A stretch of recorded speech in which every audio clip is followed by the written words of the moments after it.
see if this is working. Good morning, everybody. So my name is Rich Carvajal. I'm a medical oncologist. I'm the Deputy Physician-in-Chief at the Northwell Health Cancer Institute.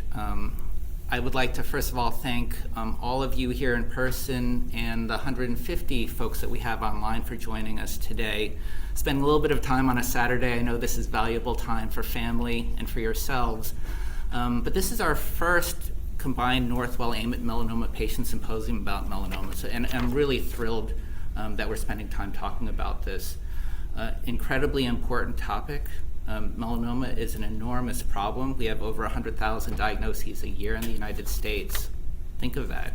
And that has increased in incidence by over 40% over the past decade. So this is a big problem. And so this sort of forum where we get to speak jointly between the physicians, patients, caregivers, I see this as an opportunity to build the team to fix this problem, and it's a big problem. Today, we're going to talk about the entire spectrum of disease. You know, when you think about this increased incidence, why is this happening? How can we stop it? How can we prevent it? And that's what we need to do. You know, when I think of my role as a cancer physician, and that's true for all of us, what's success for us? Success is for when you guys don't need us. So if we can work together to eliminate that, that's what we want to do. We have a great lineup today. And you're going to hear from Dr. Sheila Shigani, and we're going to be talking about melanoma. What is it? How do we prevent it? That's the key. Let's prevent this from happening. But if it happens, how do we diagnose it and get rid of it? Dr. Bhuv Singh, you're going to hear from about if it happens, how do we deal with this surgically? We're going to hear from Dr. Martin Welch, who oversees our palliative care and supportive oncology program. How do we make sure that people feel good going through this whole treatment course? How do we manage all of the side effects, the psychosocial issues? How do we help you manage all the life issues that you have to deal with on top of these medical problems? And then how do we prevent this from happening with medicines? How do we prevent it from coming back? We're going to talk about all of this. Putting this together has been a lot of work. In addition to thanking you guys for being here and spending time, I really need to thank Val Berger and Jake Markowitz for helping to coordinate this. It's not just the logistics, getting the speakers to get their slides in on time, but making sure that you guys know about this event. That's been a tremendous amount of work, so thank you, Val, thank you, Jake. And I'd also like to thank AIM at Melanoma for being such a wonderful partner. I've worked with AIM at Melanoma for a number of years now, and I think they're such an integral part of how we can optimize care for our patients, right? Because this is hard, this is complicated. Our patients and caregivers need all the support and all the education they can give, and AIM at Melanoma is fantastic at doing that. So thank you, Anne, for being an amazing partner. Before we kick off, I want to give Anne a few minutes just to talk about how we're going to be handling the Q&A, because we do have this hybrid type thing, and I just want to make sure that we know how we're going to be doing this. Good morning, everyone. I want to thank you for coming. Everyone who's joining us today, I want to join Dr. Carvajal in saying thank you for spending time with us. AIM at Melanoma is a patient advocacy organization. Education is key to is definitely key to what we do. And so I can't move. I want to explain how we're going to handle the questions, but I want to first thank Dr. Carvajal for leading the charge, and of course all of our wonderful panelists and our friends at Northwell. And we are hoping that we can make this an annual tradition, perhaps, as we grow in our relationship and in disseminating information to the public that they need to prevent melanoma and then to care for themselves. I'm going to have the opportunity to tell you more about our organization later on, but let's talk about those questions. We have 2 Q&A sessions planned today, and how we're going to handle those is, if you're in the room, I hope you have gotten a patient packet, and that is a pad that I've provided. I have plenty of pens. If you'll write your questions out, I'll get them to Dr. Carvajal, and we will address those questions live. And then if you are joining us on YouTube or Facebook Live, hello to all of you. What you need to do is you need to just put your questions inside of the comments field, and we'll transfer them to Zoom. If you are joining us on Zoom, hello to you as well. And your questions go at the bottom of the screen. You'll see a tab that says Q&A. Please put those in there, and then I'll get those questions to Dr. Carvajal. So with that, I'm going to pass the baton back. And once again, welcome and thank you for joining us. So we have an amazing lineup. All of the talks are going to be in person except for the first one. And so what I want to do is introduce Dr. Shigani, who's going to be presenting virtually. And Dr. Shigani is an assistant professor in the Department of Dermatology. She co-directs our dermatologic consultative program, and also importantly, she oversees our cutaneous toxicity program.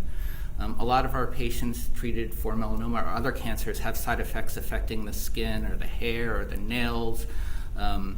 And she helps us manage those. Again, that's really important for allowing us to continue our therapies and maintain quality of life, absolutely imperative. Sheila is an incredible speaker, so she's double booked today. That's why she's not here. So she has a talk in Manhattan that she has to do immediately after this. So Sheila, are you online? Yes, I am. Perfect. Can you hear me okay?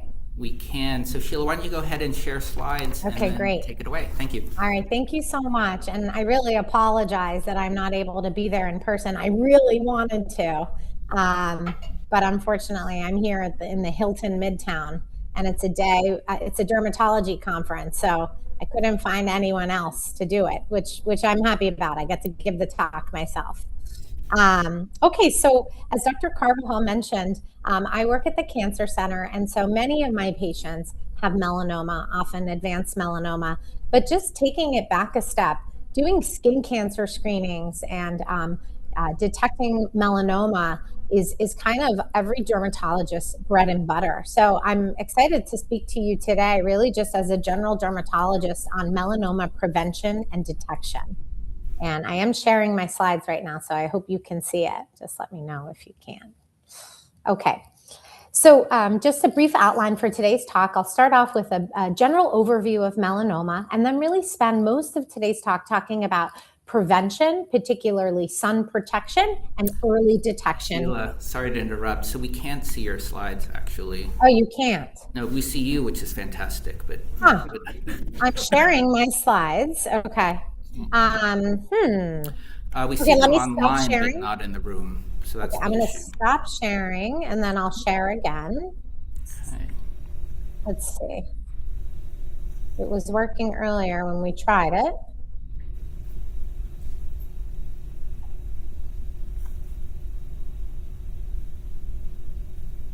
Can you see it now? Now it's perfect. Okay, great, perfect. So this is the agenda that I just discussed. Hopefully you can see it now. So we'll talk about an overview, and then I'll discuss some preventative measures, and then end with early detection of melanoma. Okay, so I know many of you are familiar with what melanoma is, but just to break it down simply, melanoma is a skin cancer that involves melanocytes. Those are cells in the skin that are responsible for producing pigment, for basically giving our skin the many beautiful shades of brown. And under normal conditions, melanocytes just hang out. They give our skin pigment. Sometimes they'll proliferate or duplicate to create benign growths. Those are called moles or nevi. But in the case of melanoma, there's usually some sort of trigger. We often think about UV radiation that induces damage to the DNA within a melanocyte, resulting in multiple DNA mutations that transform that normal melanocyte to a skin cancer cell that subsequently undergoes uncontrolled growth throughout the different layers of the epidermis or the skin. And you can see on the right what that might look like when melanoma cells just start duplicating and growing vertically down into the skin. Now, melanoma is actually quite common. It accounts for 6% of cancer diagnoses in men and 4% in women. And while the risk does increase with age, and the majority of cases tend to occur in white men over the age of 55, we are seeing more and more melanomas in skin and color. And when it comes to the age, compared to other types of cancers, it actually does not discriminate as much. And so it ends up being the leading cause of cancer in individuals under the age of 50.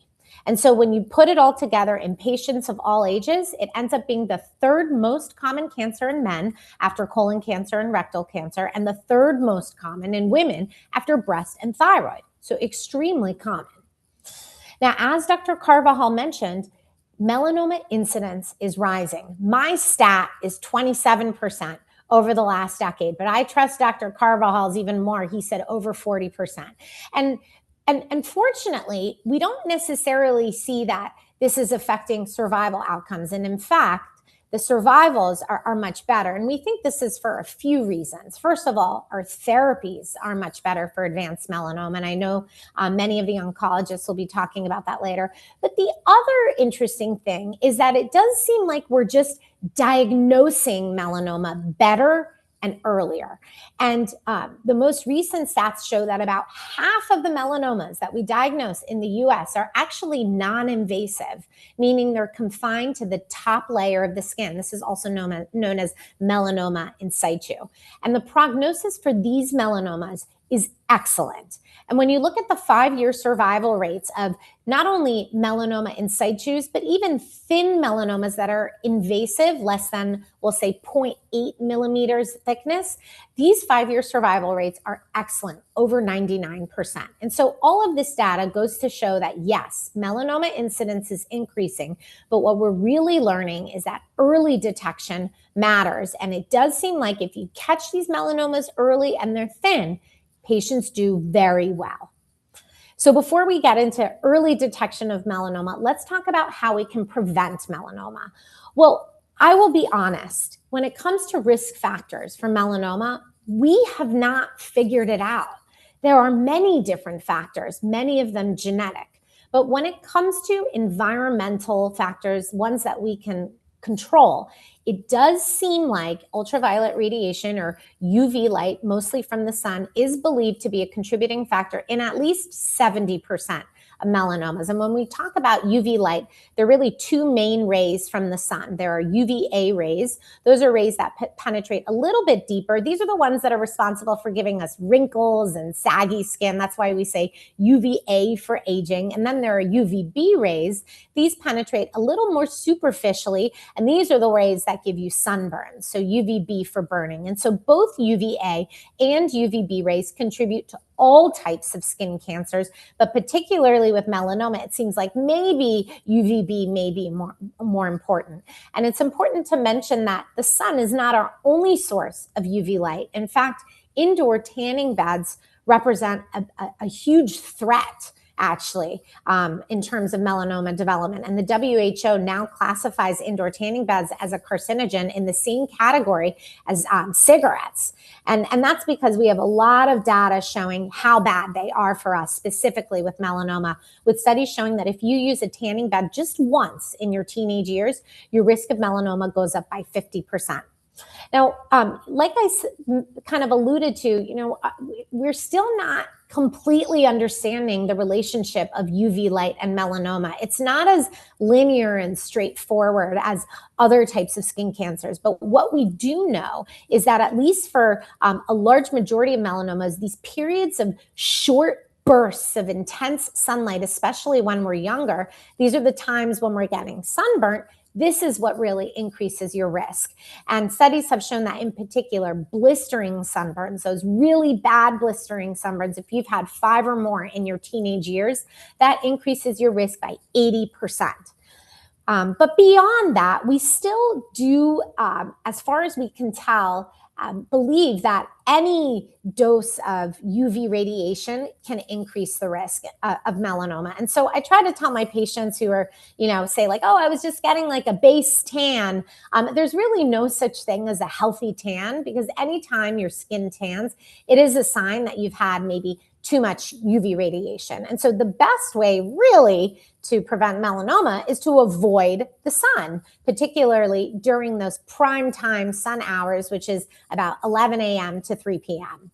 Okay, but that's not very practical. And probably I, more than other dermatologists, love the sun. And so the sun is good for you. It's good for you need your vitamin D. It boosts mood. And so what are some ways that we can protect ourselves when we are out in the sun? Well, one thing that we can do is whenever we're in the sun, seek shade. Whether that means, sitting under an umbrella at the beach or the pool, crossing the street on the shady side of the street, standing under a tree while we watch our kid play soccer. These are all little things that can go a long way. That being said, shade alone is not going to cut it. I have a lot of patients who are like, oh yeah, I go to the pool all day, but I'm just under the umbrella. Well, this study really showed that an umbrella alone is not enough. They took 81 participants, randomized them to either just be under the umbrella or use sunscreen at the beach, and far more sunburns in the umbrella group, 142 compared to just 17 in the sunscreen group. So seeking shade is important, but it's not enough on its own. Now, another tip, and this is probably one of my favorites, is to cover up.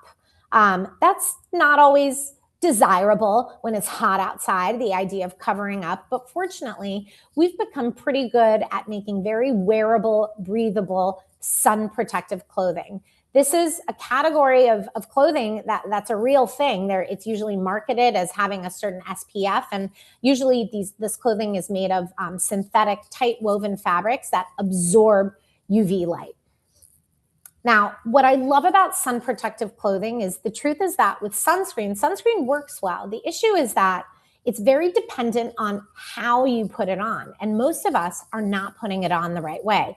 We don't put enough on, we miss some areas, and importantly, we don't reapply it. But sun protective clothing just takes the hard work out of it. Still, wearing sunscreen with clothing is important, but the nice thing is that the of sun protective clothing over time, it doesn't wane compared to sunscreen. And so studies have shown that sun protective clothing can actually be more effective for like a long day at the beach or the pool in contrast to sunscreen. And so what to look for? You want to look for something that's loose fitting. That way it'll be comfortable. The breeze will make it kind of almost cooler. Actually, my kids get cold. I force them to wear rash guards, and I insist on the long sleeve ones, not the short sleeve ones. And they hate it actually because they get a little cold.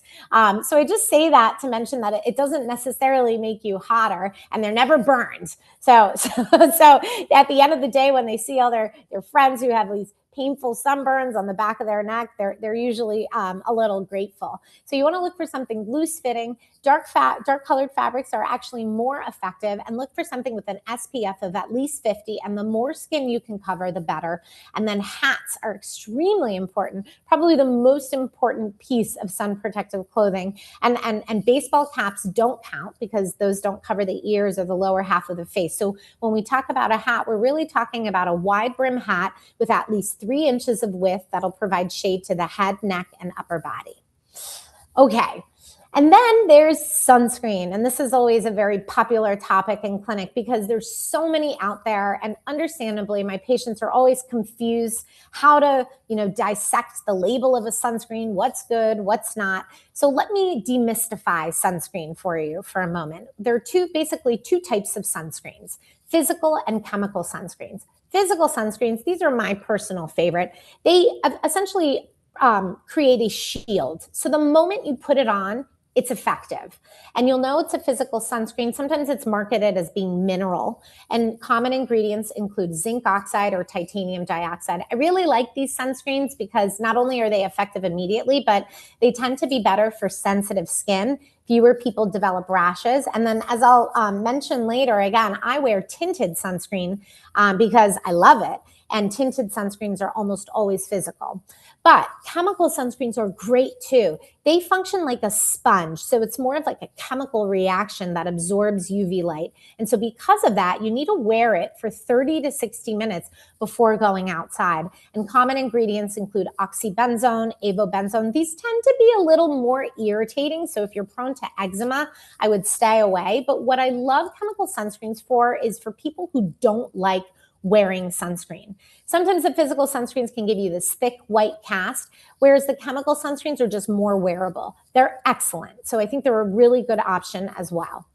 And then I will talk briefly about SPF because so many people are always asking, well, what SPF should I get? And I do just want to emphasize that SPF doesn't tell us that much. It stands for sunburn protection factor, and it essentially measures the amount of UVB light filtered. So it tells us nothing about UVA. And really, as you go up in SPF, you gain very little, relatively speaking. For example, an SPF of 15 protects against 93% of the sun's rays compared to 97% of the sun's rays with SPF of 30. So yes, you're going to have a little bit better protection as you go up in SPF, but there are other things that are more important, like reapplying and putting on enough than the actual SPF. And so when you're looking for a good sunscreen, a few things you want to look out for. You want to make sure it's broad spectrum, and most are. That means it'll protect against UVA and UVB. And then in terms of SPF, I always say go for at least an SPF of 30 for your daily sunscreen. But if you're going to be outside for a while, go for at least an SPF of 50. And then if you're going to be in the water, go for something that's very water resistant. This will offer about 80 minutes of protection in contrast to just 40 for water resistant. And then unfortunately, I do not recommend using a spray sunscreen. The coverage is inadequate compared to what you'll get with a lotion or ideally a cream. I do think there may be a role for spray sunscreens. Maybe if you've got sandy kids and it's their third reapplication and they're screaming and crying, it's just a little easier, but it should never be your base. And in general, creams will offer a better foundation compared to lotions. And just a few other tips. I mentioned like putting on enough. That is the biggest mistake that most of us make, myself included. We don't put on enough because these are what the studies do. This is how the SPFs are calculated. It's based off the assumption that this is how much you're putting. And so what's recommended is a shot glass worth of sunscreen for the whole body and 1 to 2 teaspoons for the head and neck. And importantly, and I think this is the biggest mistake that we all make, it's reapplying. Reapplying every 2 hours, but I would say that if you're in water, really every 60 to 90 minutes. This takes you so far. If you reapply an SPF of 15 every 60 to 90 minutes, you're going to be in better shape than if you just put an SPF of 50 on once.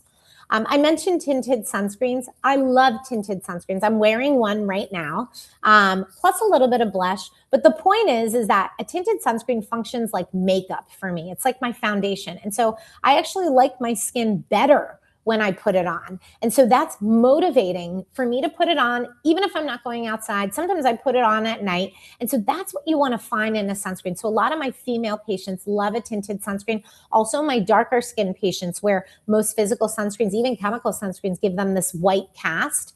Tinted sunscreen looks very nice. And then some sunscreens have some added bonuses, such as photolysis, or these are DNA repair enzymes, and they're basically anti-aging and help with skin cancer development. So there's some extras that you can think of when you're looking at a sunscreen. So in a nutshell, when somebody asks me, what's the best sunscreen? Honestly, they're all pretty good. What matters most is that you like it, because then you're going to be willing to put it on every single day, no matter what, and reapply it. And then lastly, one other important component of skin cancer prevention is seeing your dermatologist. We can help educate you, answer some questions, identify high-risk areas that have had a lot of sun damage, and then, of course, diagnose early skin cancer. And so that brings us to early detection of melanoma. Let's take it back a step and talk about how melanoma presents. As you recall, melanoma involves cancerous melanocytes. And melanocytes are those pigment-producing cells. Now, melanocytes can create benign lesions. Those are called nevi or moles. So it's not surprising that many melanomas, which are basically melanocytes gone awry, will cause these funny looking irregular moles. So we commonly think of melanoma as presenting as a pigmented lesion that's brown or even black or blue. However, melanoma can be deceptive and atypical and need not present that way. I will say that's probably the most common presentation, but sometimes melanomas are pink and they can just look like a cyst or a pimple. Sometimes they can present like a vascular growth or a wart. Sometimes it could just look like a sunspot that's been hanging out on the face for a long time, or even a little smudge under the nail or under the toe. And so because of this sort of variable morphology and a tendency to sometimes deviate from the norm, this is all the more reason to see your dermatologist. And I just want to also mention that part of the reason why there's so many different presentations is because of the different subtypes of melanoma. The most common type being the superficial spreading subtype on the bottom right. That's where you see your funny looking mole. But amelanotic melanomas, these can grow a little more rapidly. These have no pigment, so they're often a little pinker in color. And then I'll mention acral melanomas. These are, and I'll include mucosal melanomas in that category too. These are melanomas that occur in non-sun exposed skin, so completely different risk profile. They sometimes take a while to get diagnosed. It might get misdiagnosed as nail fungus. And so for that reason, and also because of just the inherent biological behavior of these melanomas, they can be a little more aggressive. So really important to get your skin checked. So our current guidelines is that everybody over the age of 18 should have a skin cancer screening, which is essentially a full body skin exam, or FBSE, by ideally a board certified dermatologist. Now, I will be honest, there have been a lot of studies trying to show if this is effective at really preventing advanced melanoma, and it's a little wishy-washy, the data. But where the evidence does really ring true is the recommendation for full body skin exams for any high-risk patient. So these are patients who have a family history of melanoma, who have red hair, funny looking moles. Certainly if you've had a history of melanoma, if it was in the last 2 years, we recommend a full body skin exam every 3 months, or if just a history of melanoma in general beyond 2 years. For life, it's recommended that you have a full body skin exam every 6 months. And in addition to a skin exam, we recommend annual dental, gynecology, and eye exams, just because melanomas can occur there as well. And then the other thing I tell my patients is, in addition to just your annual screenings, anytime you have a lesion of concern, something isn't sitting well, something seems a little different, come in and see us. And what makes something a lesion of concern? Well, it can mean different things. Maybe there's a non-healing wound. Maybe there's a little spot that won't stop bleeding. One concept that I talk about a lot with my patients is the ugly duckling lesion. Is there like a mole that doesn't look like it's a brother or sister of all your other moles? It looks different than the rest. Anything that's changing, anything that's new, just anything that seems different.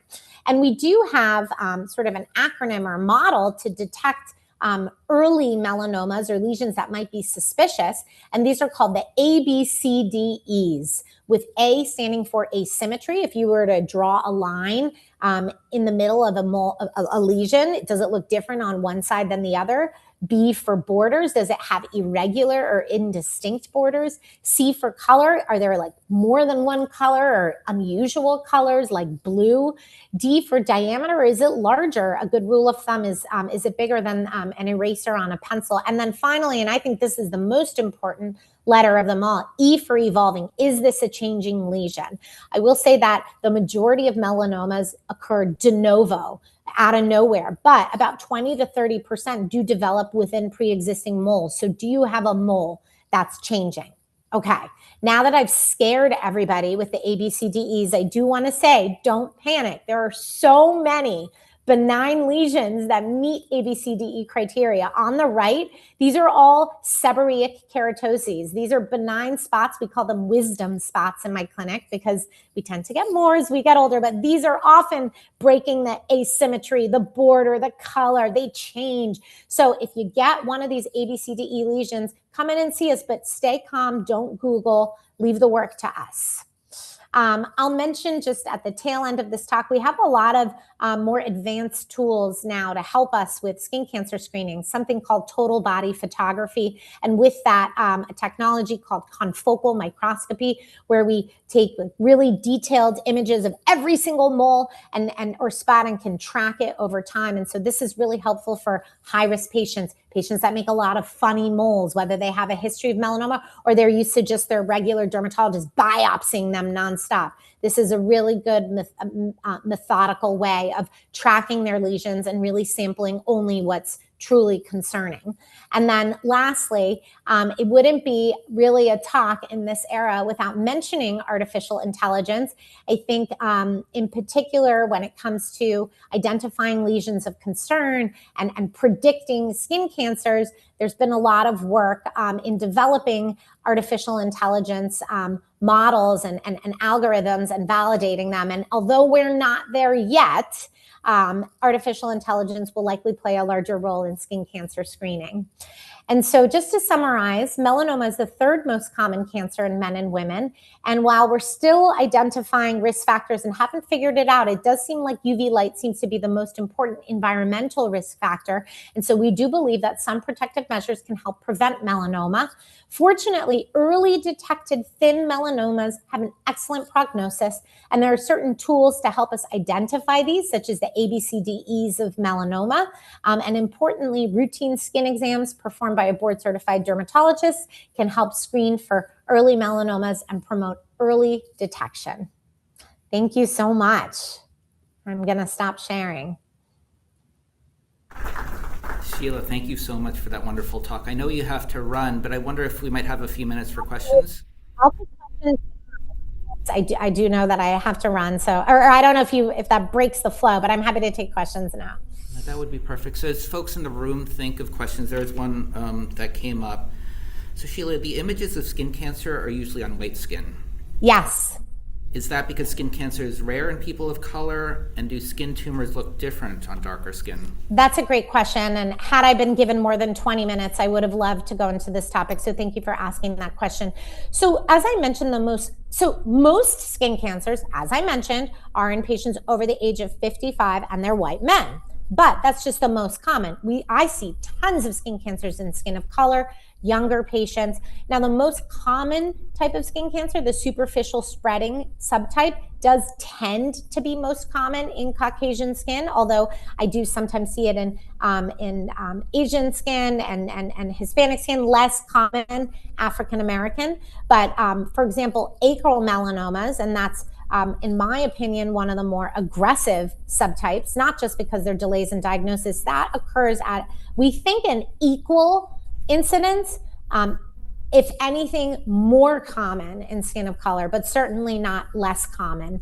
And then I have some, just sort of anecdotally in skin of color, particularly African American, I'll see more often these rapidly growing melanomas that resemble a benign lesion called a pyogenic granuloma. That's a vascular growth. So we definitely see melanomas in darker skin types. In those groups, often acral melanoma and the non-sun exposed or non-UV mediated melanomas tend to be more common, but often the prognosis is worse, probably a combination because of delays in diagnosis and just the natural biologic behavior. Perfect, thank you. Any other questions in the room or online? I just want to say one more thing about that. And we also see that the incidence is going up, particularly in our Hispanic population. So. Yeah, it's such an important topic. It's relatively underdiagnosed. People don't think about it. Lesions under the fingernails, the mucosal membranes. It's very uncommon, and unfortunately are diagnosed later than we'd like them to. So Sheila, thank you so much for that wonderful talk. Thank you so much. Sorry, I have to miss all the other. Perfect. Thank you, Sheila. Thanks. All right, so we're going to move on. It's really my great pleasure to introduce Dr. Bhuv Singh. Bhuv and I worked together for decades at Sloan Kettering, and we were lucky enough to pull him over to Northwell, where he's leading the surgical cutaneous oncology program. Amazing surgeon, amazing person. Bhuv really just changing the level of care we're able to deliver here. So please come on up. And then Jake. Hey, Rich, do you mind repeating that so I can record it and show my wife?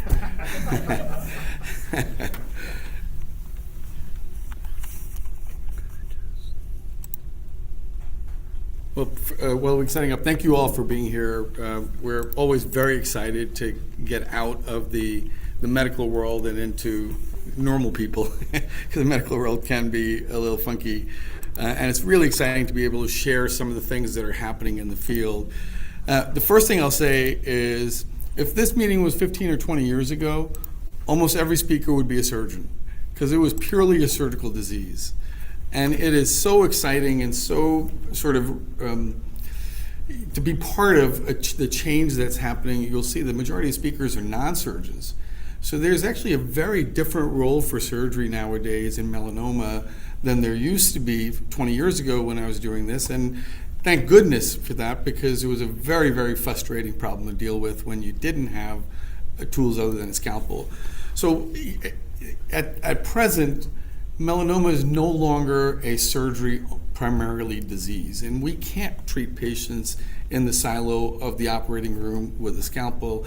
And the importance of each member has really spiked. The medical oncology team now has some incredible magic bullets that are shocking in what they can deliver. But it really remains a surgical disease for certain parts of melanoma, especially the early stage melanoma. And then there's a changing role for people who have more aggressive melanoma. So as we think of surgery in melanomas, there's a lot of other parameters, but one of the biggest parameters is how much are we worried that this cancer is going to spread? And one of the biggest parameters that predict that is how deep the lesion is. So when they're thinner lesions, which, as you just heard, half of them are in the thin category, the role of surgery is primary there. So the majority of these patients are going to be treated with surgery. When it gets to the scary stage, it gets deeper into the skin, where it can get access to blood vessels and lymphatics and spread. That's where the role of medical therapies is evolving, and we're going to hear a lot about that later. And not only is the role of medical therapy evolving, the role of surgery is evolving. So I'm going to take you through a little bit of what we think about when we see a patient with melanoma. So you can treat melanoma, early stage melanoma, in a lot of different ways. You can cut it out, and you could do a technique called Mohs, which is what dermatologists do, which is very effective. You go from the inside out, and you minimize the amount of tissue loss. There's actually topicals that have been applied that are becoming more popular for selected patients that can also get rid of superficial or pre-invasive melanomas, and people can use radiation. The biggest challenge is that when you apply topicals, you don't know if everything is gone, and it becomes problematic. The reason that surgery, or wide excision as we call it, is preferred for these tumors is shown in this slide. So this is what melanoma may look like under a microscope. When you do Mohs, the picture on the right is typically what you'll see, and it's very hard to pick up these individual cells, and you need this picture on the left to show you these cells that are outlined here. Those are melanoma cells. And so a quick look at the margin doesn't work for melanoma. And so therefore Mohs doesn't work for melanoma very well. People still do it, but it's not as reliable in predicting the margin. And so the surgical role remains in that case. The question then becomes, how much skin do you take? And there's been a lot of effort to try and figure out how far you need to get beyond the tumor. And most people talk about a depth-related amount of extra skin you need to remove. So the one thing to keep in mind, it's never going to be the spot you see. It's going to be much more than the spot you see, and the deeper it is, the more you're taking, and that becomes a challenge, which I'll talk about in a few minutes. There have been trials that have compared, and most of the trials have leaned towards lesser removal rather than more removal because of diminishing returns in terms of outcomes. So this is a patient that has a melanoma that I treated years ago, actually one of the first patients I treated. In fact, you can see some blue stain here because we were doing a technique called sentinel node biopsy. So the question for the surgeon becomes, do I close this right away? right? Because I don't have a margin assessment yet. I've removed this tumor and I have to wait to get a margin assessment. So one of the first dilemmas that we face is whether we close it right away or not. I prefer to close it right away. And the reason I prefer to close it right away is because I mark out where all the skin margins are, and God forbid that I don't have everything out, I can go back and re-remove the area. Now this also brings up a very, very secondary or maybe even a primary thing when you're treating patients with melanoma, especially in the face. It has to look good. It's not good enough to just remove the disease. You have to, this is something that the person is going to see in the mirror for the rest of their life. So as we plan removal, I plan my reconstruction right away. And this is not an atypical result. You kind of see the scar here, but it's pretty hidden. And that is a direct planning and a direct goal of, as part of the treatment, not just as part of cosmetics, but that's actually part of the treatment. And sometimes we do these, and I'm sorry for I removed a lot of the really intensive surgical slides, so I couldn't get rid of all of them. I wouldn't be a surgeon anymore. But sometimes it actually requires that you make the scar longer. Everybody thinks a smaller scar is better, but a patient like this, where we have a good amount of skin removed, if I were just to pull this together, that entire eyelid would pull down and it would look terrible. So we actually will do a much bigger scar to be able to move that skin around and close it up. And by the time it heals, it sort of disappears, and you can do that again and again and again. And by just simple planning up front, it really makes a difference for the long term. You know, the big benefit for me, I used to share these cases with the plastic surgeons. And what I realized is the way I was thinking about the reconstruction wasn't the way they were thinking about the reconstruction, and the results weren't at the level that I wanted them. So I said, okay, let me cut these guys out because I can plan the whole thing together. And I think that really helps in terms of getting the best cosmetic outcomes in these patients. A particular thing about the scalp. So there's been a lot of advances in the medical therapy of melanoma, but we always are trying to innovate for the surgical therapy of melanoma. So the scalp, if you take the skin, it doesn't really move, whereas other areas of the skin you can stretch and flex and be able to close things up. And this is frustrating because a lot of times you have to do much more extensive surgery. So we've designed a technique where we can actually do, this is a skin graft that we use for this melanoma that we excise. This is an older patient. We did it in the office. We didn't have to put the patient under anesthesia. And we just, by the way we closed it is by moving the skin around, we got extra skin on both ends. We use that extra skin as a skin graft, and by the time it heals, you really can't see the surgical site anymore. So we're always innovating, even on the surgical side of things. You think you figured everything out, but then if you sit down and think about it, there are ways to improve what you're doing. In a patient like this, which normally would require a very large reconstruction, he has a superficial melanoma on the tip of his nose. First thing to notice is how much we have to take. It's not just a little bit, and you can see that that could be a cosmetic challenge. But we've designed a way of combining moving skin around and using that extra skin that's created to do a skin graft. And this is what he will look like literally about 4 months out. So always innovating, even surgically, to try and make things better for our patients. What really has changed in surgery is advanced disease. We still are required for things like sentinel node biopsy, which helps us stage the disease, but we no longer think of surgery as a primary option for advanced melanoma. And this is a guy who has allowed me to use his picture. I randomly got paired with this guy to play golf with him about 10 years ago. He was very young and had a widely metastatic melanoma. And he foreshadowed what was going to happen. So he actually went to my former institution and was given a vaccine which was used for tuberculosis, the BCG vaccine. He had a dramatic response. His immune system kicked in, it killed all the melanoma, and I think you can make out that he has some depigmentation around the eyes there and throughout his whole body. And basically, that BCG vaccine activated somehow a trigger that caused an immune response against pigmented cells, that killed off the melanoma, it also got rid of a lot of the pigment in his body. And that's really what we're doing now. And it's been a paradigm shift, and we're going to hear a lot about this. But I always like to tell the story. This was one of the first publications on a new group of medicines called immune checkpoint inhibitors, which has revolutionized the care.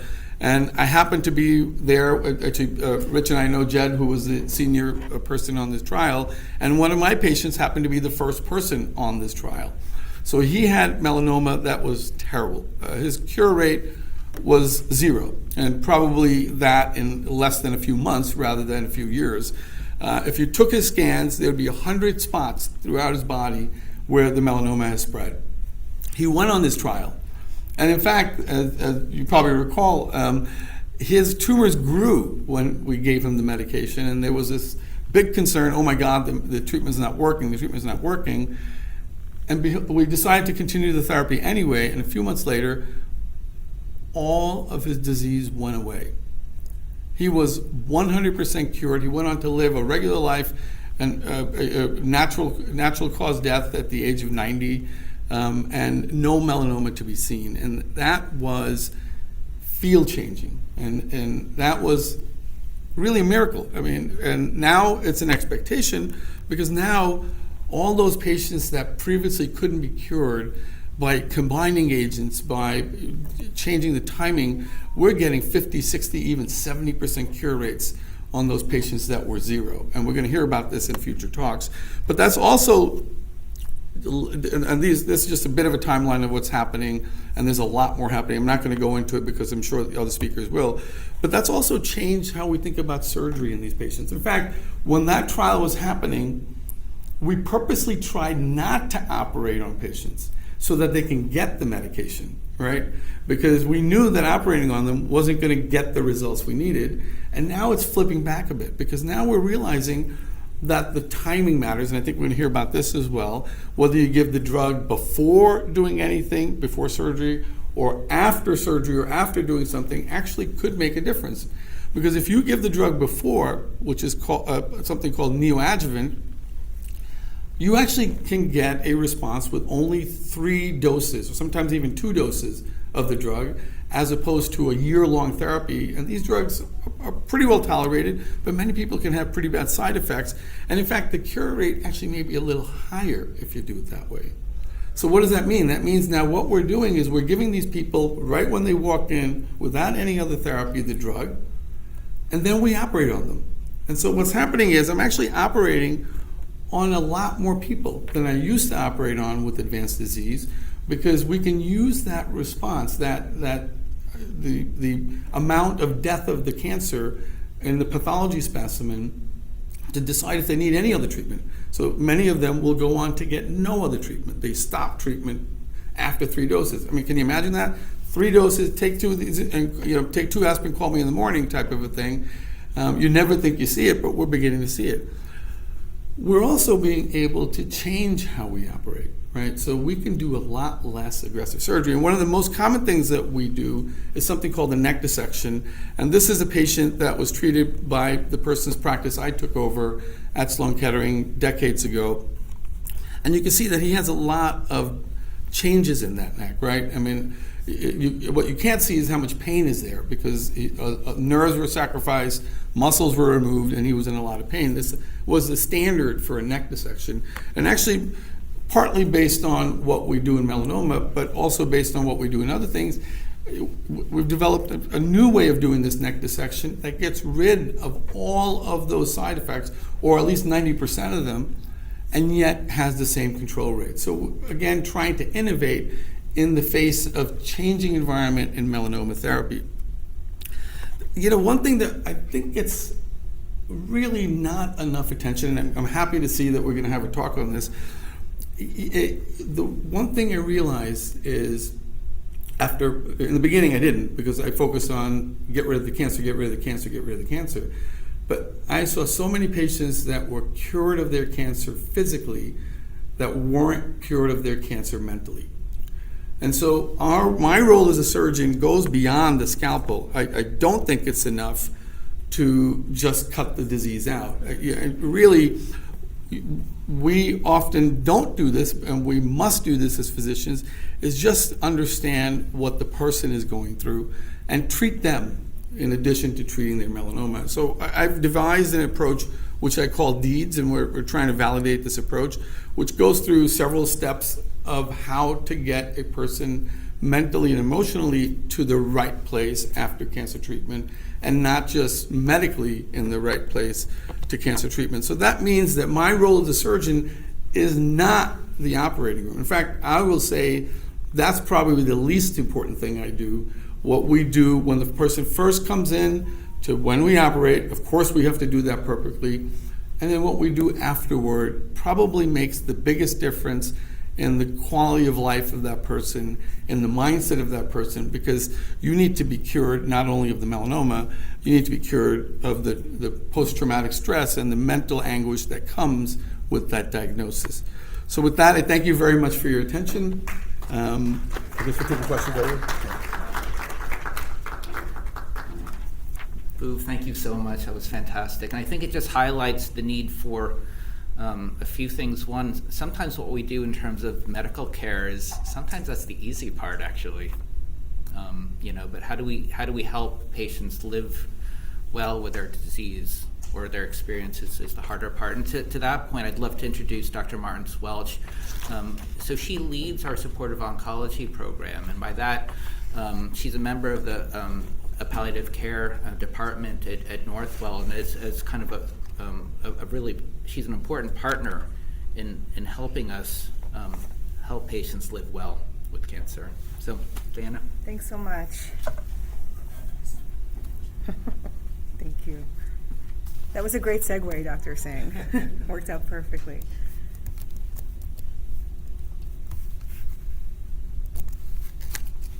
Fancy keyboard work.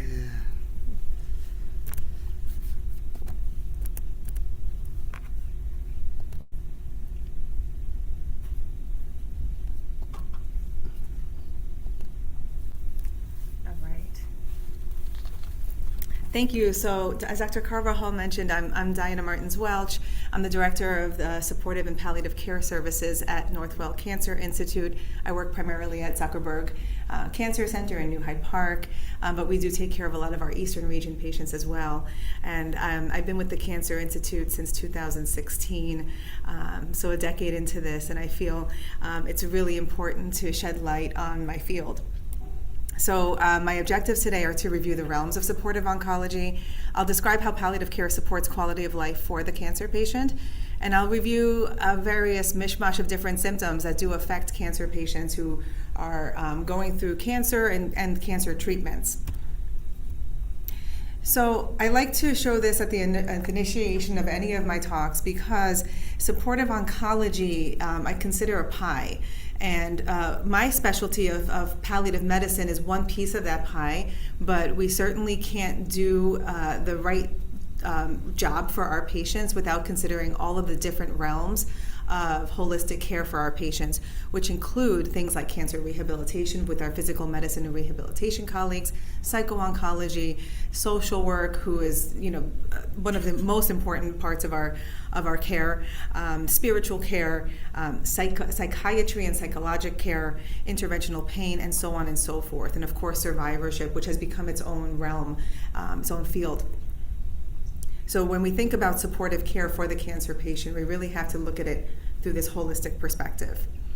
So specifically, what is my field? I have to do a lot of destigmatizing, even decades into the establishment of palliative medicine. So just to shed some light here, palliare is a Latin word to cloak, and when you think of putting a cloak around someone, you are warming them up, you're keeping them comfortable. And that's in essence what we do in palliative medicine. It is specialized medical care for those who live with serious illness, and we focus on providing relief from symptoms of the illness itself or from the treatments of the illness. We aim to improve quality of life. So when I have a patient come in and they're not really sure why they were referred, but they showed up, and I try to ask them, why do you think your doctor referred you? I'm not really sure. Well, I say, well, we're going to go through all of your different quality of life impacting issues, and we'll figure it out. And my goal here is just to improve your quality of life. And most patients feel really happy when they hear that, because they'll leave knowing that there's something that's been benefited after meeting with us. And what's really important is that we help to match the treatment options to the goals of the patient. We want to make sure that the patient is able to express what's most important to them, and that whatever they're receiving, whatever treatment plan they're undergoing, is matching their goals. And the prognosis is not what's important. So a lot of people think we only take care of end-of-life patients or patients with terminal diagnoses. We take care of a lot of patients who have curative disease, but they're just going through some real morbidity when they're dealing with their treatments. And I think that's a really important distinction to make. And we're appropriate at any age or stage, and we see patients who are curative, like I said. So what's the need for palliative oncology? Well, I don't have to tell you all, cancer patients have complex needs.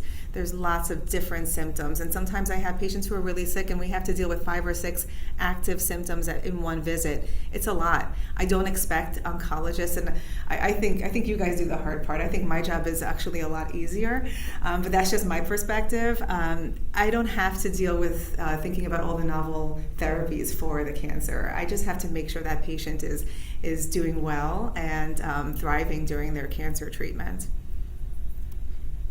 And the American Society of Clinical Oncology in 2016 put out recommendations that palliativists should be involved in the care of patients, at least early in the care of patients with advanced illness, with advanced cancer.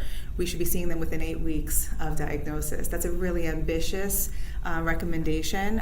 Most cancer centers don't have the palliative care support to do that, but it's certainly a great goal to work towards. And the essential components of palliative medicine include establishing rapport and relationships with patients, and then addressing all the physical symptoms as well as the psychosocial symptoms that they're dealing with. I do a lot of functional status assessments. A lot of my patients may be young in age, in their 40s, but maybe, have geriatric syndromes. They may not be able to walk independently, and they might not be able to make it to the bathroom on their own, things of that nature.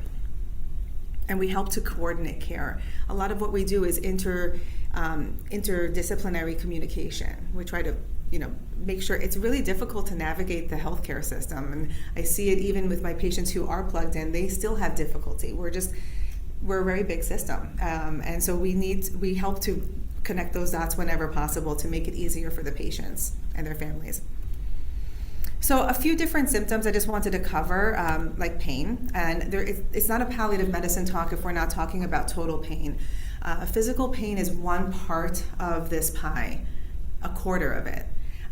We have to talk about psychological factors that may be amplifying one's pain, as well as the social factors and spiritual factors. So if we all know that if someone is having uncontrolled anxiety, that's going to amplify their pain. They're going to feel, worse pain sensation. As if we got their anxiety under control, they're going to perceive less pain, as well as depression and things like losing a job. If they get an advanced cancer diagnosis, they can no longer work, or undergoing intensive therapies. Then what happens? Who's assessing their financial stability and their ability to maintain their household, for example, and as well as the spiritual factors. People can be mad, at God for what they're going through. All those things need to be addressed when we're assessing for pain, because just throwing pain medications at them may not be getting at the root cause. And we have different types of pain. So most patients we see actually have a mixed pain between what we call nociceptive pain and neuropathic pain. Neuropathic pain being more of like the burning and tingling or electric shock type of pain, whereas nociceptive pain is more, think of like a joint pain, for example, or postoperative pain. And there are different reasons that patients with cancer can experience pain. It can be directly related to the tumor.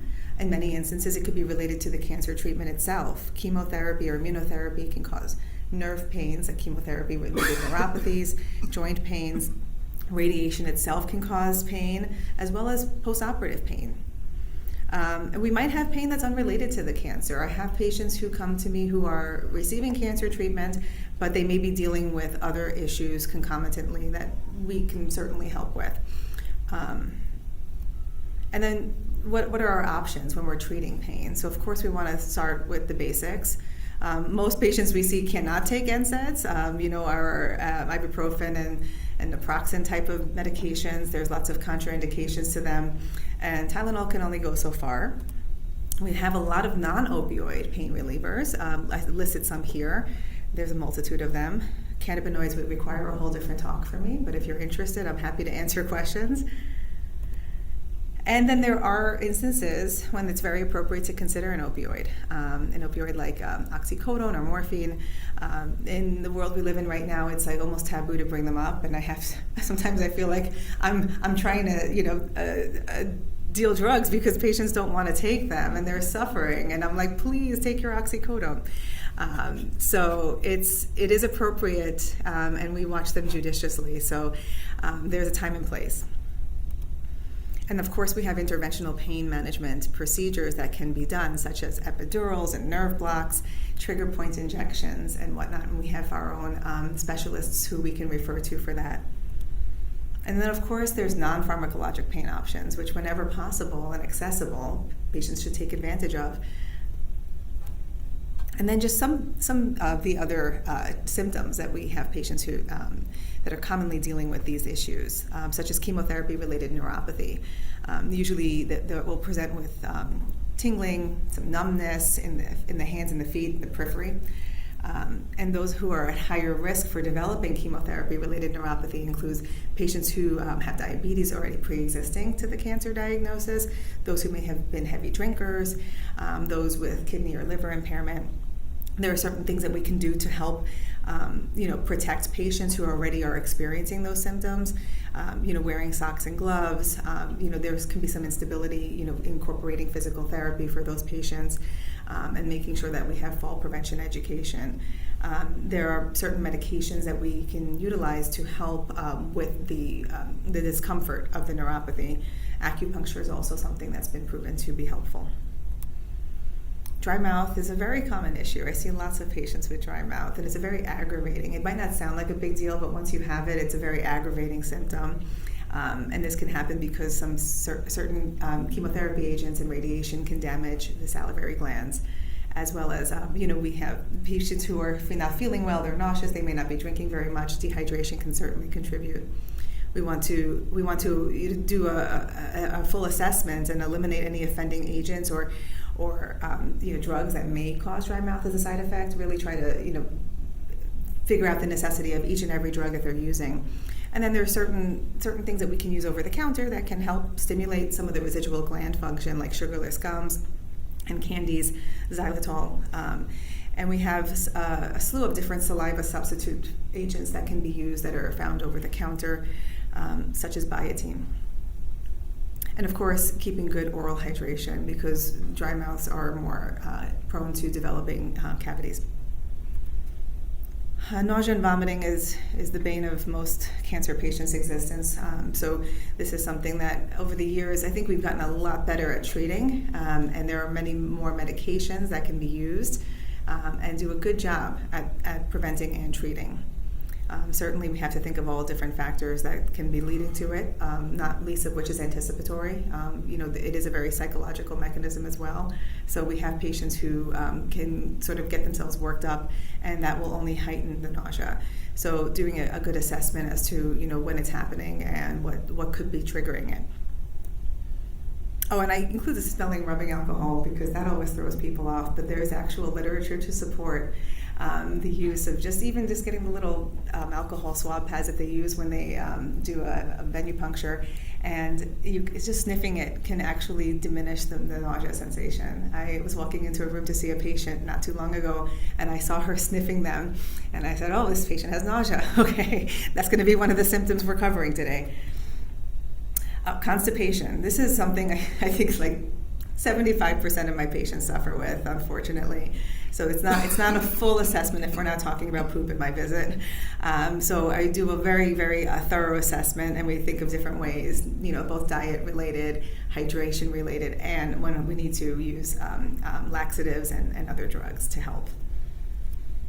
Fatigue, it's not as easy to treat fatigue. It can be a very stubborn symptom that patients deal with.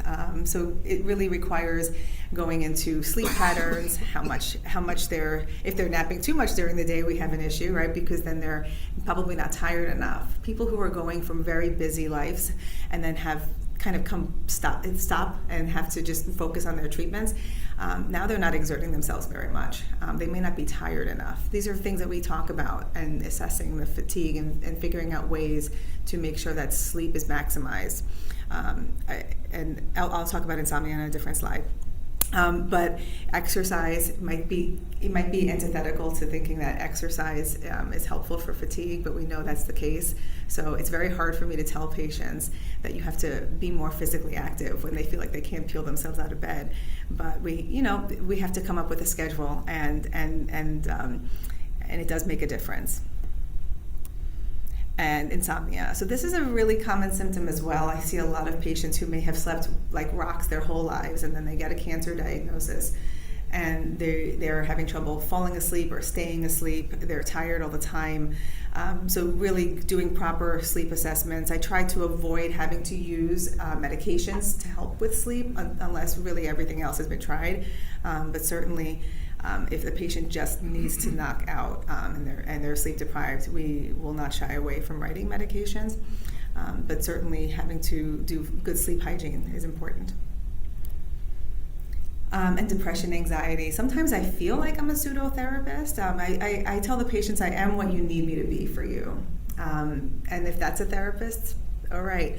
As long as you know I'm not actually a psychological trained person, that's what they want out of me, I'm happy to give that to them. But we know that adults with serious illness have a higher incidence of major depressive disorders than those who are healthy, an estimated incidence of 15%. And of course, anxiety. That's a real term that we use for the anxiety that one feels around the time of scans, when they're surrounding that period of time where you don't know so much is hanging on what the scans show. So we have psychotherapists who work specifically with our Cancer Institute, and we work very closely together because we share a lot of patients. It's both therapy and psychiatry. In our department, we do write plenty of our own anxiety medications, however, and depression medications whenever needed. We can do the basics. If it gets a little more complicated and we need to maybe maximize the drug therapy, that's when we do involve our psychiatry colleagues. And of course, survivorship. I think Dr. Singh said it well. You get a cancer diagnosis, and then you get successful treatment, and you're sort of then put out into the world to live your life. And there's a lot of issues that may linger, not least of which is just the PTSD and the anxiety of recurrence, but also some physical symptoms. Chronic pain from the different interventions that were done to treat the cancer. Lymphedema, fatigue, how it affects other areas of life like intimacy and sex health, cognitive function, brain fog, for example. We do have a survivorship program. I do carry a lot of survivors if they do need to also remain on medications for long-term chronic pain. And this is something that we need to spend more time focusing on. A lot of patients in years past, before it was really more of a focus, felt they were put out into the world and, congratulations, go live your life. And they didn't really feel like they could do that. And they felt like, they were sort of dropped into the world and lost. So it's very important to talk about these issues. So the benefits of integrating the field of palliative medicine with oncologic care, it allows the oncologist the time to focus on the complex management of cancer. They have a lot on their hands with all the new therapies coming out all the time and clinical trials. I don't expect my colleagues to go into 20 minutes of discussion on constipation. I will. Patients can consolidate their visits with both physicians and treatments. So we will try to see patients when they're already at the Cancer Institute, when they're there for treatments. We will definitely try to consolidate our care, do a lot of telehealth. We don't want to maximize their visit burden. If anything, we want to make it easier for the patients to access us. And it keeps with the current standard of care. The American Society of Clinical Oncology, as I said, have recommendations to include palliative medicine early on in the disease course for cancer patients. And of course, not least of which is the quality of life and patient satisfaction. Thank you.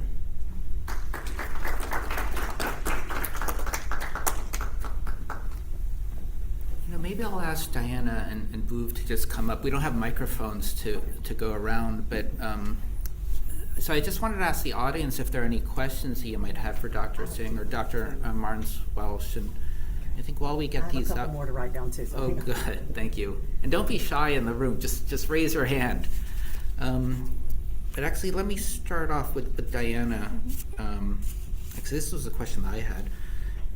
So melanoma, it's the third most common cancer now in people aged 20 to 39, right? So this is a cancer that is of significance to the younger patient population. What are the different kind of needs, do you think, or how can we help that patient population a little bit better? And this is a patient population that is maybe of childbearing age, they're in the workforce. So how do we maximize their ability to continue working? Fertility preservation, and then just dealing with a lot of the psychological issues, especially when they're looking at their peers, their healthy peers. So I think, really assessing the psychological needs of these patients, making sure that they're able to get up every day and function and not be depressed. So, I think we have to have, and not that depression only happens in this patient population, but we know that as patients get older, you see more of your peers developing illnesses. In the 20 to 39 patient population, it's, you're a minority when you have a chronic disease, a chronic illness. So it's important to make sure that they feel supported and heard and have a place that they can vent their frustrations. It's as simple as that. And of course, we also have an adult and young adolescent and young adult specialist and our survivorship specialists that focus on fertility preservation in this patient population. But it's and of course the cosmetic issues that come with skin cancer surgeries. So I think we help to connect the dots. But from the palliative perspective, I think it's very important that they have a place that they feel safe to be able to talk their frustrations, and that's what I see a lot of. It's a safe space for them. Where they can get everything out, and then we can help to coordinate their care with other specialist teams when necessary. Yeah, thanks so much. So I'm gonna change the phrasing a little bit on some of these questions. I just want to remind, we're not going to kind of answer specific questions about specific kind of patient care issues. Please talk to your oncologists or doctors. But there is a question about lymph nodes. And I think it'd be helpful to maybe talk about how do we think about the extent of lymph node removal. And in this case, I guess that's a broad question, but let's say we see some lymph nodes on a scan, on a PET scan. How do we think about managing that? Yeah, that's a great question. We think about it very differently than we did 20 years ago. So nowadays, anything that's beyond early local disease, we have great new tools in immune checkpoint inhibitors, which we're going to hear about, and also targeted gene inhibitors that come into play. And as I briefly mentioned, we often think about doing the medication therapy before surgery and then limiting the surgery to remove those lymph nodes. And maybe even just remove the abnormal nodes and not the entire area, which is what we used to do. So yeah, I think it's an evolving question. We're still trying to figure out how to adapt surgery in the era of immunotherapy, and a lot of that centers around when lymph nodes are involved. Did I answer the question? Yeah, that's perfect. So Diana, just a question about, it's amazing that we have you as part of our team, but I think your team is even bigger than just you. How do we think about kind of, I guess, integrative medicine, and how does that fit into what we do? And just on the palliative medicine perspective, my team, where I was just a sole lonely doctor running the hallways asking for consultations, I'm now lucky enough to have another physician who's full-time and 2 nurse practitioners and an RN who help support our team. and administrative support staff who helps with scheduling. It takes a lot to build up the funding to get those resources and have the health system invest in you. So that speaks a lot. That the Cancer Institute is willing to back up the palliative services. But we also, when we think about that supportive oncology pie, we work very closely with social work, with nutrition. We can't have a cancer center that supports the patient holistically without those services. And we all really work so closely together. So when we think about the holistic care, and I think right now also the integrative part of it, thinking about how do we bring in other complementary and alternative therapies into the care of the patient. We're at a point where we're now really starting to expand those discussions. Things like aromatherapy, acupuncture. Those are things that patients want to talk about. They want to hear what can you offer me in that regard. So I'm happy to say that we're now really trying to amplify discussions on bringing in integrative medicine. So don't be afraid to ask your oncologist for other holistic resources that can be involved in the care, because they do exist. Okay, so I'm going to combine a couple of these questions, but one question that's coming from online is, my greatest concern is recurrence. So after surgery, are there things that I can do to test or catch recurrences early? And there's a specific question about gene expression profiling. Yeah, this is the PTSD, the anxiety of the disease that comes in. So the first thing I try and do is I try and get people to think about their problem at the level it should be. It's so easy. You hear a word like cancer and the anxiety level goes here. But there are times when the concern level is low. And, for example, I'll tell people if you have heart disease, it may be worse than having what you have, for example. So leveling the problem is number one. Number two, the reality of detecting something that has a potential to come back is a partnership. And the responsible party is a physician. I don't want people to go out thinking that it's their job to find something, because it's our job to find something, God forbid it occurs. So we organize a follow-up schedule in a manner that allows early detection. We will highlight things that people can do themselves at home. And so I would encourage you to rely on your medical professional to guide how to do those things. The reality is time heals. And some people need more time to heal, some people need less time to heal.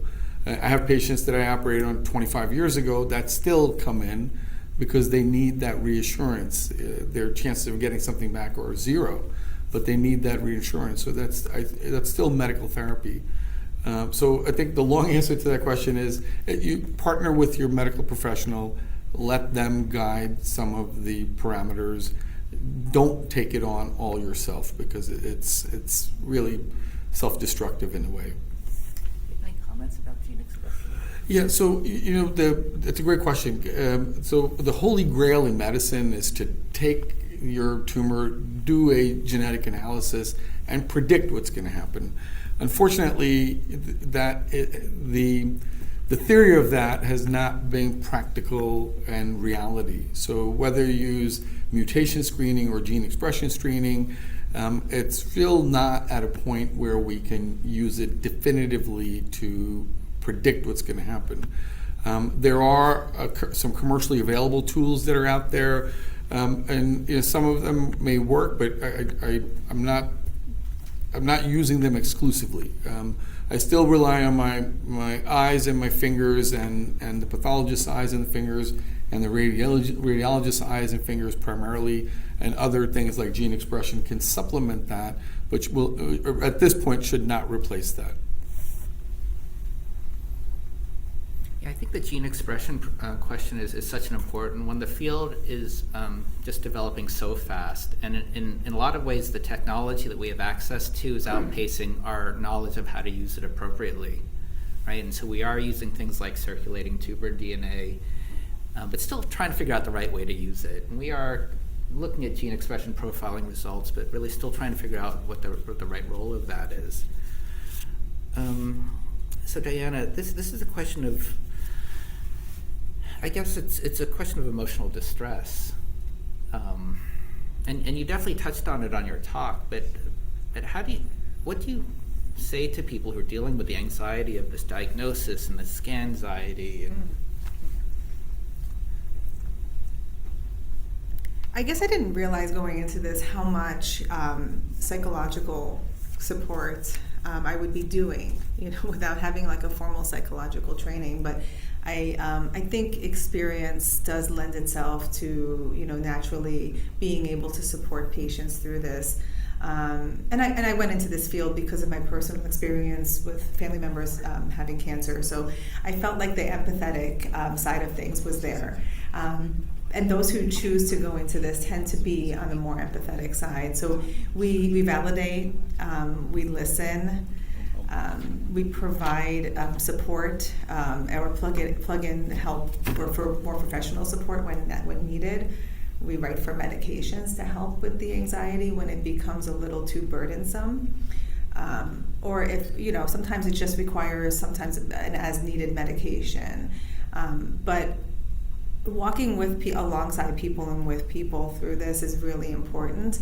And I do have some patients who have stable chronic disease, cancer.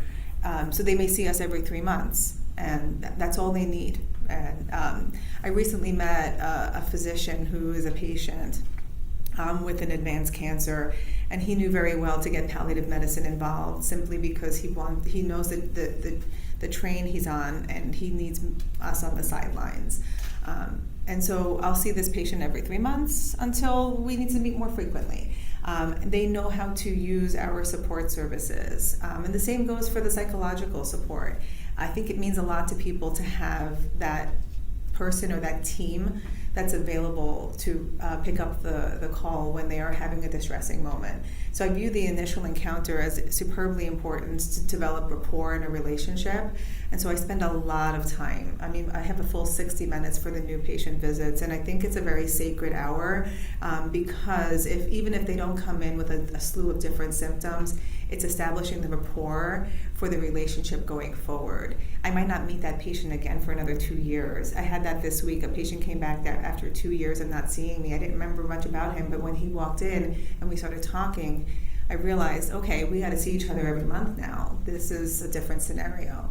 But we set the stage 2 years prior.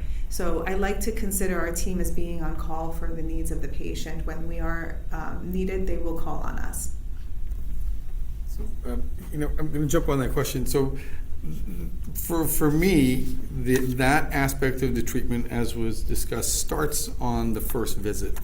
And I think what's really important is, so I'm going to ask a question of everybody in the room and anybody listening.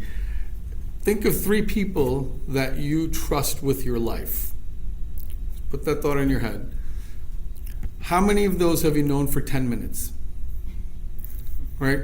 So when you walk into a physician's office, you are trusting your life in that person's hands very often. And you're establishing that trust in a very short duration of time. So I see a physician's role as empowering that trust. And a big part of it is just making sure you do the best that you possibly can. But a part of that is to relay that to a patient, to develop that interaction, to develop one of the things I've spent a lot of time on is reading the psychiatric literature on doctor-patient interaction and especially cancer-patient interaction. And there's a very important series of time points throughout your therapy where you can have that impact. And so, I build in this initial visit, not just the surgical part of it, but the mental part of it. And I think that's utterly important to do, just to, 5 years down the line, people remember, and I use humor, people remember the joke I told, and they don't remember the percentage cure anymore, and then I know I've done it right. So I call it planting a memory seed on that first visit, and then watering that seed till it grows into a full-blown tree that provides shades when there's turmoil. And I think at least my perception is that makes me feel better, and I think it makes patients feel better as well. And for one last question, somebody asked about the timing of surgery after neoadjuvant treatment, and there's different protocols. The most common, it's 3 doses of therapy. You wait about 6 weeks after the 3rd dose to do surgery, but it varies on the protocol that's being put together. So there isn't one right or wrong time, but it should be it's something that's organized well and planned well in advance so that you know exactly when the surgery is going to happen. Yeah. Question. You were just talking about this, doing the medication or whatever before the surgery. What type of melanoma, like, is that just for the melanoma that you find that's, like, not so deep and not so, like Will you repeat that question for the I will. online? Thank you. Yeah, so the question is about what are the melanoma cases where some medicine is appropriate and before surgery, exactly. That's actually going to be after our break. We're going to have an entire session about that. So that's a fantastic question. Oh, okay, fabulous. Any other questions? in Hold the your room? horses. We're getting ahead of us. You were just talking about it. Yeah. I just went through surgery. Another question? No, it was just a side thought. Thank you very much. I really enjoyed listening to all this. Interesting talk. But there was a mention of using ginger to alleviate fatigue, and I was just wondering, I understand it's a therapy, but if there was any research that it can decrease the efficacy of chemo agents? And so the question is about the use of ginger, and does that, or ginseng, and does that affect the response to treatment? Yeah, ginger was up there too, though, for the vomiting. So ginseng. So yes, I always have patients make sure that they speak with their oncologist before incorporating herbals into their treatment or any other sorts of supplements. We know that a lot of these supplements are used very high doses, and we can check for interactions between the chemotherapeutic or immunotherapy agents that they're on and any supplements. So I really do urge patients to make sure their oncologist is aware and approves of any of the complementary or alternative medicines that they're putting in their bodies, because it could, and I tell them it could actually make the chemotherapy less effective, and you don't want that. So they have to tell their oncologists. Not everybody does, but I really do encourage it. Oh, and another question from the audience. I was wondering, when you do the procedure excision on the face, particularly where it's most sensitive as skin ones, is post-op, is there a movement restriction after you have manipulated the skin largely around the site area? And if so, do you need to have another intervention, or just psychological or emotional thing that you can talk to patients and say, look, it's going to be there, and you learn how to deal with it. So you know, is it psychological, or is there an intervention? Is there strictly, my question is, will you be able to, smile again and have all this? Right. We can't repeat the question. Yeah. So the question is, are there movement restrictions that can develop after you do surgery in the face, and how do you handle that? I tell you, that's a great question. So luckily for most of the tumors, we're not near nerves, so we don't affect movement. But there are cosmetic changes that occur, and actually we're in the process of putting together a cosmetic oncology service where we focus on the negative effects of treatment in terms of symmetry, in terms of appearance, as a specialty rather than as a adjunct. So we do think about that. I didn't get to show you all of it, but quite honestly, if I know a nerve is going to be affecting motion, I will plan to reconstruct that nerve at the time of surgery. All of these pieces have to be planned in advance and anticipated in advance. So a lot of work goes into the lead up to surgery, and then surgery just kind of happens, right? But it's a great question, because yes, you're right. There's a lot of important nerves in the face and in the neck that we have to protect, and either we protect them very well. If we have to take them, we try and reconstruct them as best as we can. If we don't have a nerve reconstruction option, there are always other ways of improving appearance and improving symmetry. And I think it's an underappreciated area that we at Northwell Health and Northwell Cancer Institute are planning on expanding to a very, very large level.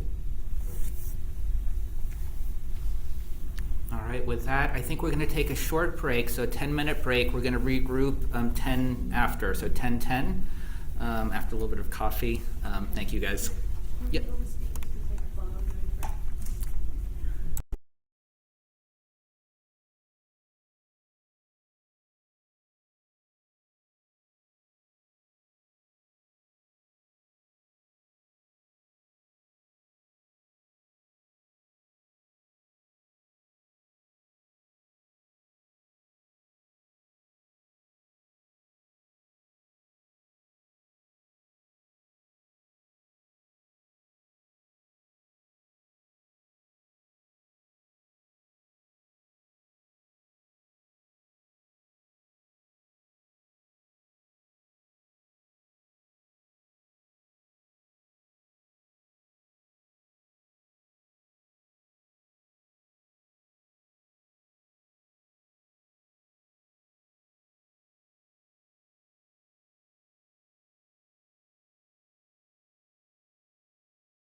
Oh, yeah. Sure, I'm can you sorry, just repeat where you everything were. you said? Yeah, record it this time. I don't know where you want to. But yeah, so again, just introducing this topic for folks online, I'm going to be speaking about this concept of treatment before and potentially after surgery.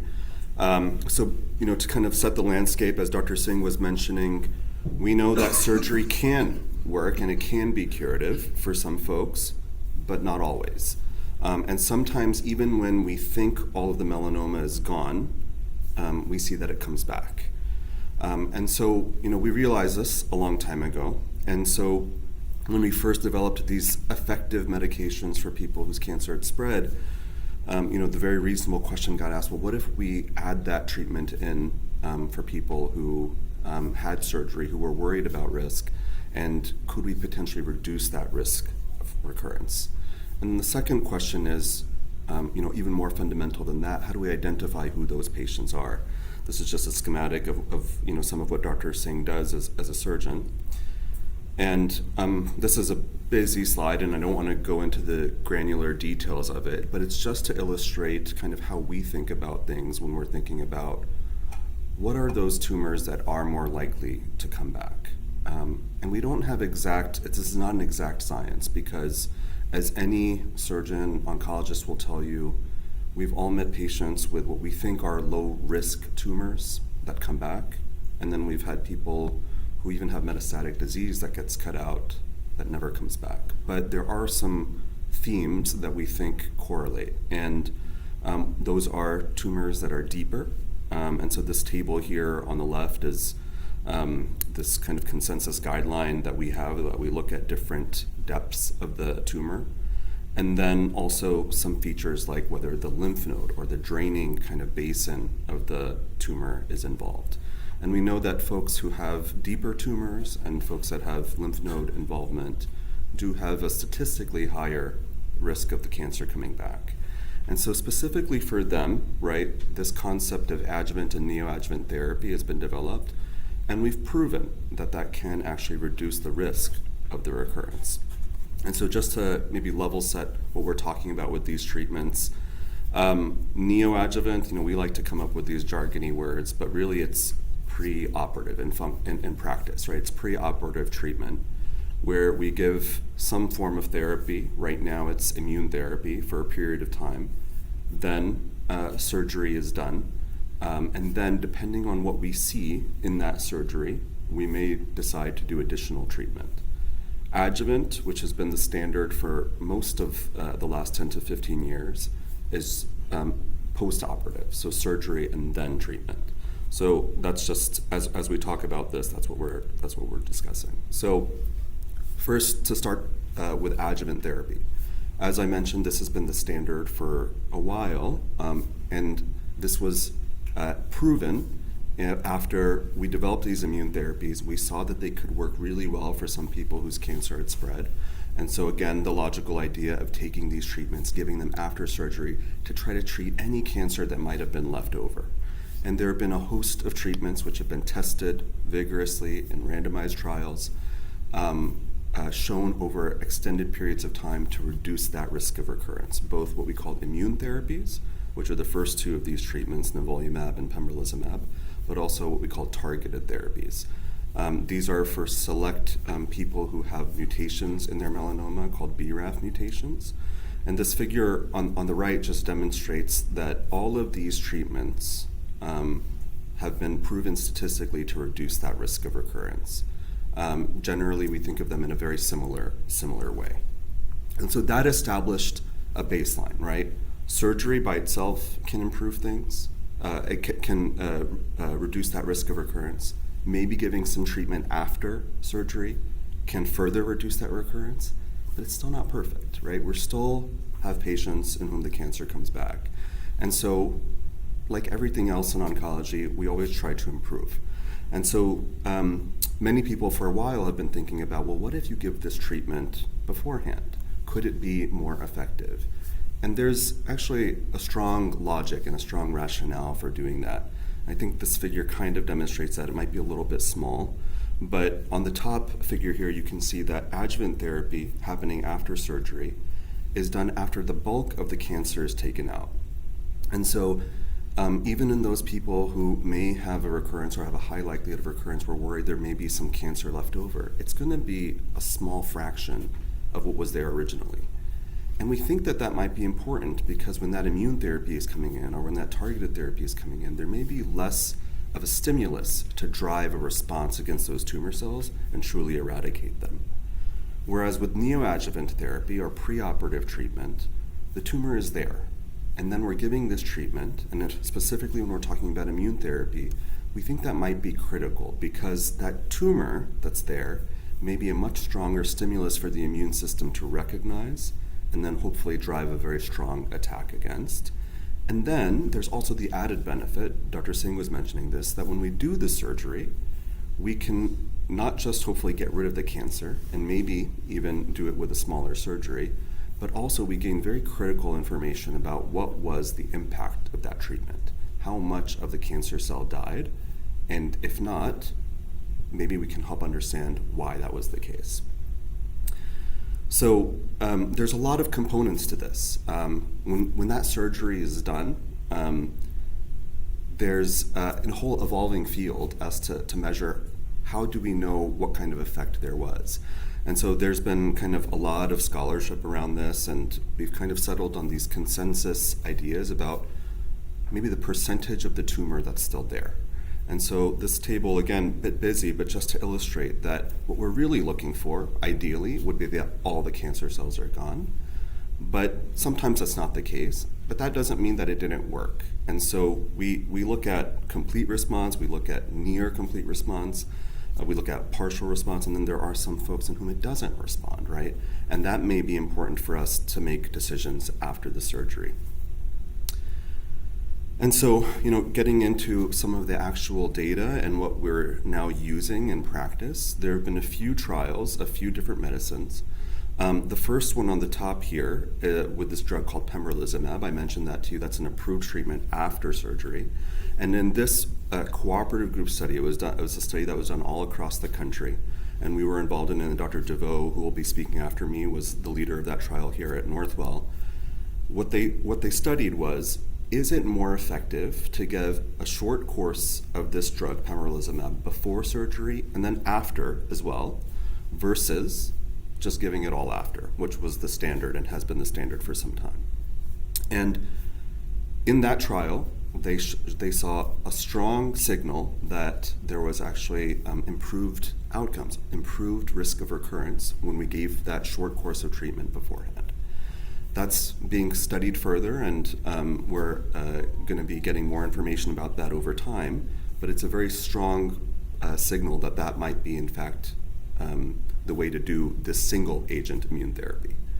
There have also been some additional studies, and I just mentioned this one, which is looking at a combination of another drug that's been approved, nivolumab, in combination with a newer immune therapy, and giving that before surgery. And this was a very small trial, really kind of tried to find a signal.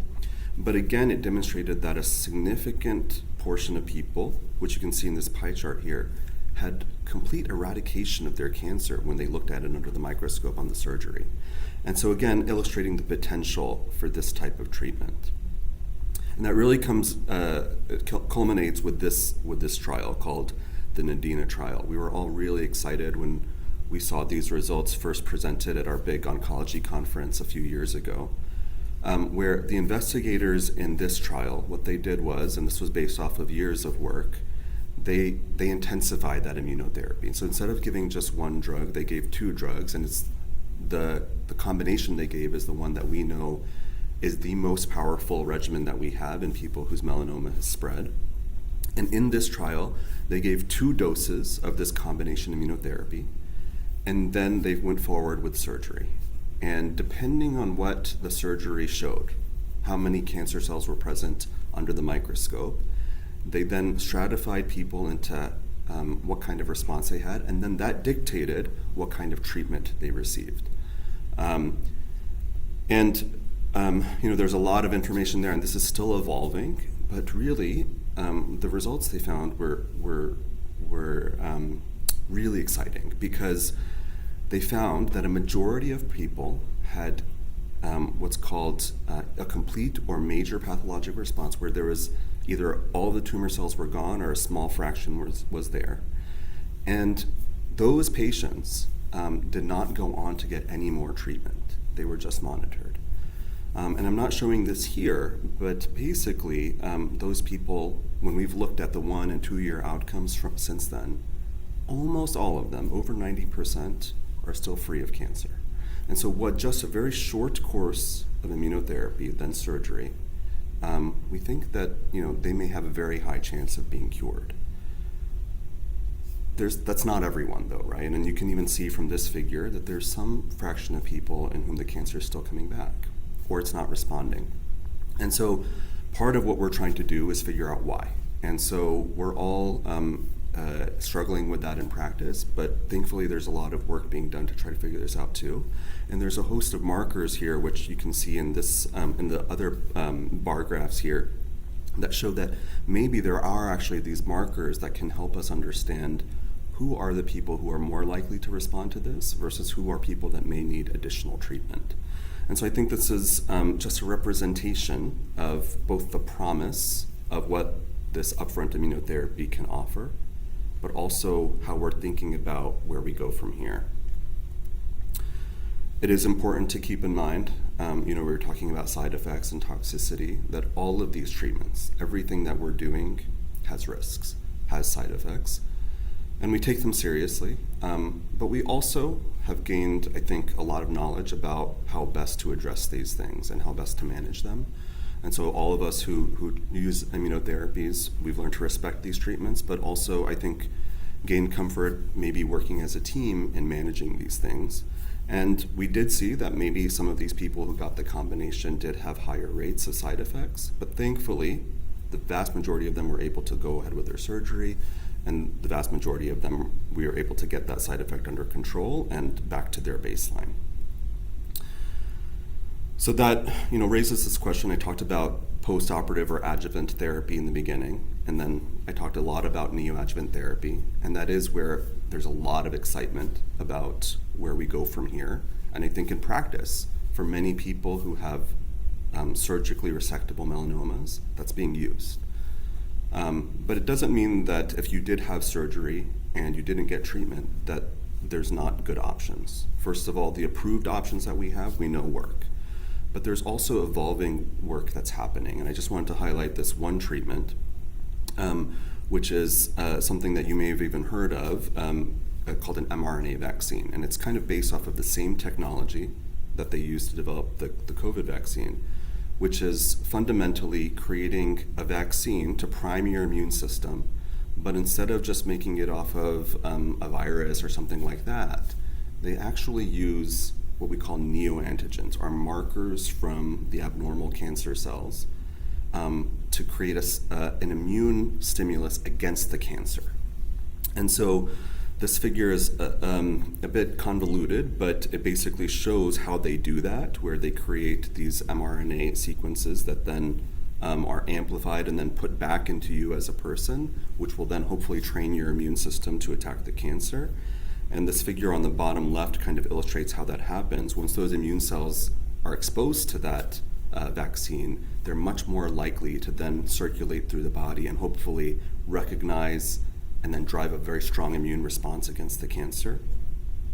It's a little bit of a complex process because it requires an individualized vaccine. And so what that entails is that the tumor has to be taken out. We have to then sequence all the genes in that tumor, create this bespoke kind of vaccine, and then have it created and then have it shipped back and delivered to the person, potentially multiple times. And so that does, have some logistical implications, and maybe why this can only be given post-operatively. But and this kind of cycle on the top right illustrates that. But the end result, right, what we're seeing, and we're still waiting for full follow-up data and hoping to get some of that later this year, is that, again, it seems to improve things as compared with immune therapy alone.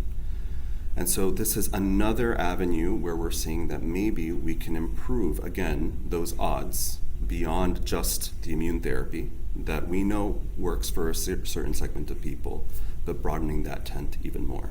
And so really exciting and something we're really looking forward to. So I'll end and kind of summarize by saying that, one, we're at a good place, right? We've seen that with surgery, with the thoughtful care from expert surgeons like Dr. Singh, we can cure people. With the addition of immune therapy, either before or after, we can increase those odds even more. But that still leaves many questions unanswered. And this is where we're really excited to help answer some of these. Who might need more treatment? Who might need less? How much surgery is needed after maybe we give some immune therapy? Dr. Singh was alluding to this. Maybe we don't need to remove all of the lymph nodes. Maybe we can only remove a few.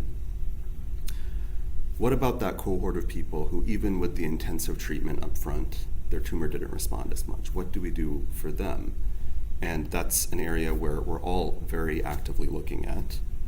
And then, are there other treatments that are maybe coming down the pike that could even be better? And so I didn't mention a lot of other research that's being done, but there's a whole host of treatments ranging from intralesional or direct into the tumor injections to other kind of technologies that are being tested both before and after the surgery.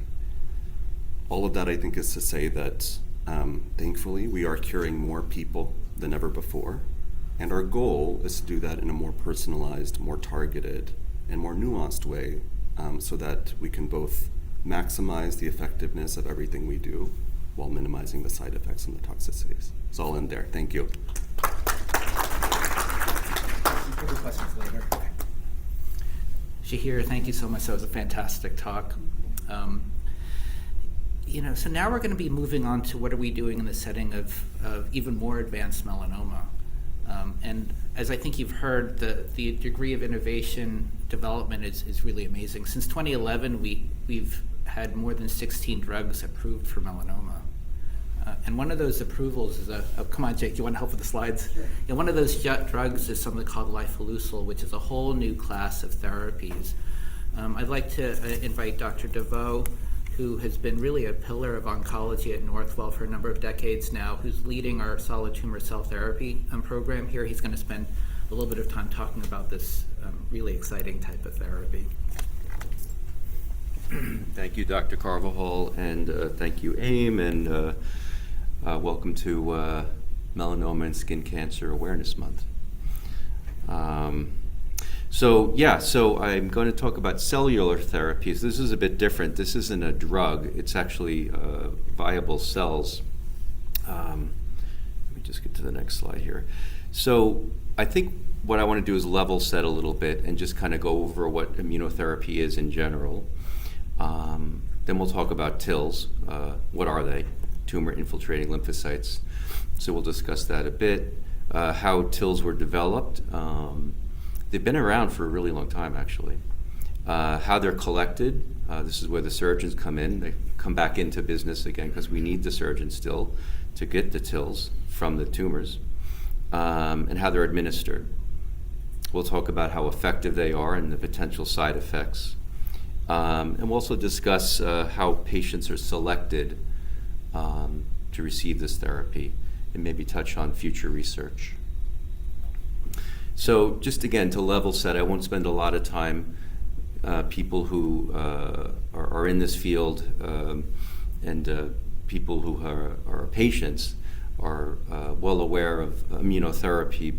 But let's just state that it's been around now for well over a decade and kind of came into the forefront around 2013. It was a cover of a science magazine at the time that cancer immunotherapy became our fourth weapon against cancer in general. Previously it was surgery, radiation, and chemotherapy. It applies to a large range of tumor types. And it was interesting that immunotherapy was really developed primarily in melanoma early on, given the history that there was many case reports and of melanoma sort of spontaneously regressing. And there was a lot of interest in why that might happen. And its treatment in melanoma specifically changed overnight. mean, really changed quickly from chemotherapy to immunotherapy when these drugs were approved, like PD-1 inhibitors, such as nivolumab, or CTLA-4 inhibitors, such as ipilimumab. So I put this diagram up. There won't be a quiz at the end, but I think it's important because for me to explain what TILs are, we have to be a little bit more granular. So to the right of this screen, I'm going to try to use the mouse. We have these T cells. Well, here, let's start with the tumor cell. Let's call this the melanoma cell. We have these T cells that we want to attack the tumor cell. They have receptors on them, and the tumor cell has proteins that the T cells recognize. On the other hand, there's a natural braking mechanism called PD-1 receptor that binds to the PD-L1 ligand on the tumor cell. So we have an on signal and an off signal, and these PD-1 inhibitors come in, or PD-L1 sometimes, and they block the negative signal to allow the T cell to better attack the tumor cell. We also have another area in the immune system that this is where the ipilimumab drug comes in, and it's also another interaction, but this time between the lymphocyte and these kind of antigen-presenting cells. These are cells that flag proteins or antigens from the tumor. They flag them as problematic to T cells and train the T cells to learn how to attack the tumor. So it kind of creates this cycle of effect of the immune system in a virtuous manner to allow better attack on the of the immune system onto the tumor. So in combination, this is our sort of gold standard of therapy that Dr. Khan had alluded to earlier, a combination of nivolumab and ipilimumab on this so-called Kaplan-Meier curve shows the orange level here, the orange curve, shows when you get a combination of these treatments, at 10 years, the survival for patients with metastatic melanoma is best. Here's a PD-1 inhibitor alone, and here's a CTLA-4 inhibitor alone at the bottom. So this becomes sort of our gold standard, and this was just published last year at around 10-year time frame. The combination therapy can cure up to 50% of patients. On the other hand, because these blocking mechanisms can unleash the immune system so, in some case violently, it can cause a lot of immune-related side effects. It can cause inflammation in the organs, colon, liver, lung, skin, really anything. Many times these are treatable with steroids, and that's quieted down quite nicely. But sometimes there are sort of war wounds from getting this treatment. Endocrine glands like thyroid or adrenal, and even rarely pancreas, those glands can become dysfunctional and never recover.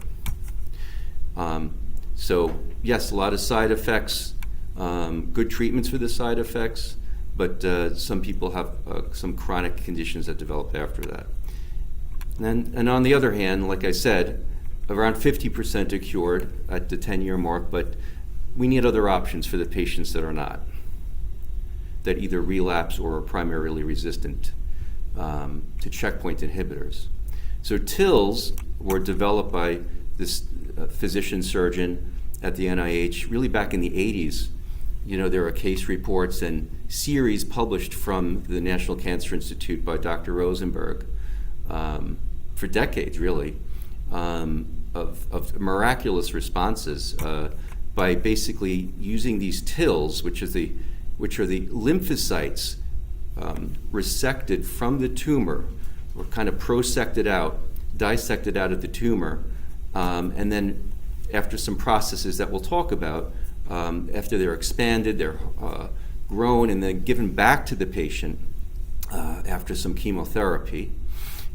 These TILs have created really remarkable responses. And in a number of studies, here's one in particular, a series of 86 patients, they were seeing responses in about a third of patients.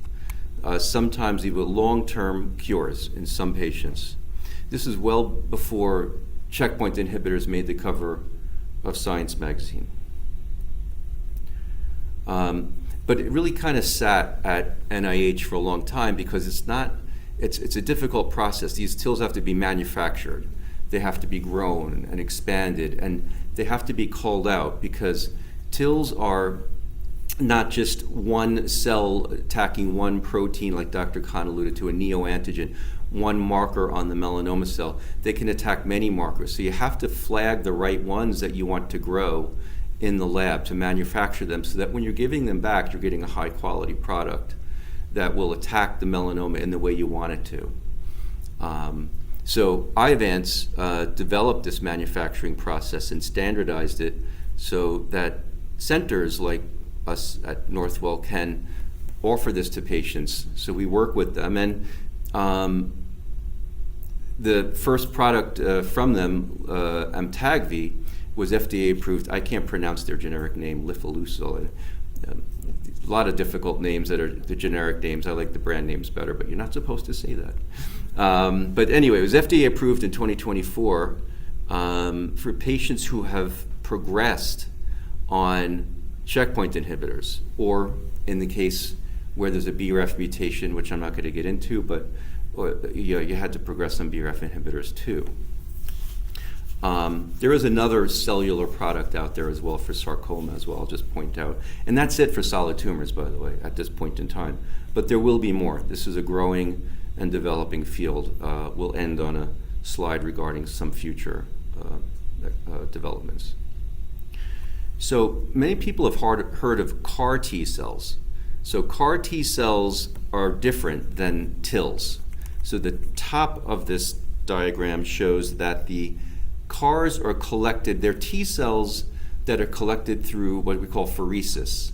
And that's like a dialysis machine. You kind of take the blood out, you siphon off the white cells, and then give the blood back. So that's called pheresis. And these CAR cells are then genetically engineered to express a specific protein on its surface that binds to only one cellular marker on the cancer cell. In this case, primarily blood cancers, lymphoma primarily. And they work really well. TILs come from the surgical resection of the tumor, and then again are teased out, grown in the lab, and they're what we call polyclonal, as I said. They can hit many different markers on the melanoma surface. So it has a potential advantage in that regard. And they're grown to much larger populations, like in the billions. Billions of cells are given. In CAR T cell, they use millions. And this bottom one is an engineered T cell receptor. A little bit different than CAR T cells, but this is what the sarcoma agent, this is how that one functions. So as I said, TIL production requires the surgical removal of a metastatic lesion to grow. The lesions need to be about the size of a walnut, which is kind of an estimate. Sometimes you could take two smaller lesions and add them together to get that rough volume of tissue that you need. And that's because you want good yield. You need a high lymphocyte yield. And time and experience have shown that certain sites create better TIL products than other sites. Like if the surgeon harvests the TILs from the skin or a lymph node, liver, but intestinal harvesting of these tumors or sites of prior radiation lead to poor yields. As I said, these are polyclonal cells, so that means they can attack many different targets. One of the parts in manufacturing, though, is to look at specific proteins or neoantigens, which are specific signals on the tumor cell that you want these cells to attack. So you want to pulse your product with these peptides, these proteins, so you're growing the TILs that are most meaningful to attack the tumor. A little bit of the process and how these are administered. It's a really big team effort, also with our industry colleagues at Iovance. But we don't just do this at the cancer center. This has to happen in the hospital. It's a very, I want to call it like it's a serious process. It's kind of like a bone marrow transplant, and this is where it happens, in the bone marrow transplantation unit, because your immune system, after going through this process, is very weakened. It's very strong chemotherapy is given up front, The reason for that is to suppress your immune system so that when your lymphocytes that were manufactured are given back, they can grow very, very nicely and the body doesn't resist them. So the basic process is initially the surgery. It's getting that piece of tissue and sending that out. That's where it begins. And that, as that's being manufactured, some time goes by. And during that time, patients have to remain well enough and their disease has to remain under good control in order for them to be in healthy condition to go to get admitted and to go through this process. The beginning of the process, again, is this lymphodepletion, and it's pretty strong chemotherapy that's given. It wipes out all the blood counts to allow your body, your host, to allow these cells to take. The infusion of the T cells, they come back to us frozen in sort of like a liquid nitrogen canister. We have to be thawed, and then they get administered on the first day. And then after that, we're using a chemical called interleukin-2, which has been around also for decades. And what that does is it primes up those T cells and activates them rather to grow and to flourish. It's like spinach, like for Popeye. So interleukin is really important. At least a few doses need to be given, and then after that, it's just recovery, letting the blood counts recover. If infections develop, treating them, recovering blood counts, transfusions. Patients often ask, about costs and things like that. So I just wanted to maybe do one slide about that. Typically, there are just from a cost perspective or insurance perspective, the sort of billing for harvesting of taking that tissue from the skin or the lymph node is what we call like a debulking surgery. So that's done under normal surgical fees. That's like a standard insurance covered operation. But the whole sort of admission for the chemotherapy and the interleukin and the administration of the TILs, well, that's done after a prior authorization and an agreement is made with the insurance company. And there's a whole team of people that work on that in the background, thankfully. I will point out only authorized treatment centers can give TILs. As you can imagine, this is a complicated process. You have to have people who are expert and who are trained and have standard operating procedures and processes that have worked with the company for training as well.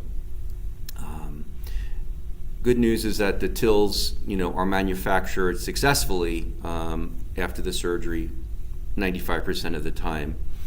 And again, it can be manufactured from diverse anatomic sites. It's usually, on average, in the studies, around 22-day manufacturing process. How effective are TILs? So what I'm showing you just graphically as I speak is a waterfall plot, and we'll get to it, but just suffice, I just want you to, as you peek at it and as I'm speaking, anything sort of below this line is some kind of shrinkage. Maximum shrinkage, which is 100% here, is for these patients here in green. That's called a complete remission. But keep in mind, this particular study that I'm showing you is for patients that have relapsed refractory disease after checkpoint inhibitors. Particularly in many cases, if somebody relapses after checkpoint inhibitors, what do? We don't have a lot of options. So sometimes patients are re-exposed. Sometimes they're re-exposed to both the PD-1 inhibitor and the CTLA-4 inhibitor together. That tends to lead to maybe the highest response rates, close to about 30%. Sometimes doctors will choose a LAG-3 inhibitor, which was shown up here briefly. Sometimes chemotherapy is used, which can work briefly for a few months, but there are not a lot of great options. So these are patients that don't have a lot of great options, and we can see, though, that the response rate is about 31% in this trial here that I've notated at this site if you want to take notice. So a lot of patients are heavily pretreated. So it is encouraging to see, in more of a standardized multi-center fashion, response rates that were similar to those published by Dr. Rosenberg over the decades prior. One other thing to note from this particular study is that responses, if they happen pretty quickly. On the median time would be 6 weeks. So if responses are happening by that time, many times those responses can be durable. This is a little bit different than checkpoint inhibitors, which can take months, sometimes many months, to show a response. This is kind of, if it's going to work early on. Another study was done literally comparing TILs, which is the upper graph, to ipilimumab in patients who had received a PD-1 inhibitor previously. And you can see, there's 168 patients in this trial. You could see that the TILs are effective relative to a checkpoint inhibitor, head to head. Again, I wouldn't use a single agent ipilimumab anymore. That's not what we do. We use either a PD-1 or we use the combination. But TILs certainly hold their own in patients that have been on a prior PD-1 inhibitor, with survival rates, response rates. The response rate is basically double that of ipilimumab, progression-free survival as well. So it's quite a good option. What are some of the side effects? So I want to focus on this for a bit, because it's not really the TIL itself, the lymphocytes, that are causing the side effect. Like checkpoint inhibitors, they cause a lot of the side effects by unleashing the immune system. In this particular case, the TIL itself is not the cause of the side effect. It's the chemotherapy, and it's the interleukin-2 primarily. So there are a lot of side effects, and I have a couple slides on this, but low blood counts, like low platelets, anemia, fever, and low white counts, chills, fever, nausea, infections, sometimes more significant and around 14%. This again is serious business, because again, we're wiping out the blood counts temporarily in order to get these TILs to be taken and they can manifest properly and grow and do their job against the melanoma. So expect side effects up to grade 3 in pretty much everybody. Again, you can kind of cull apart the side effects. I like this graphic. The TIL itself has very few side effects. There's a risk of eye inflammation, the uveal tract, about 5%.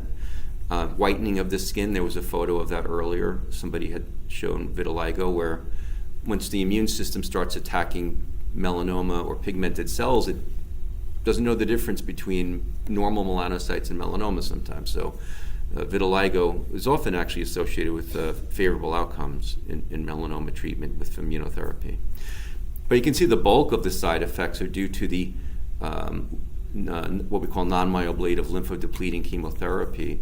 It can cause some heart problems, heart arrhythmias, low blood counts, cytopenias, diarrhea, neuropathy.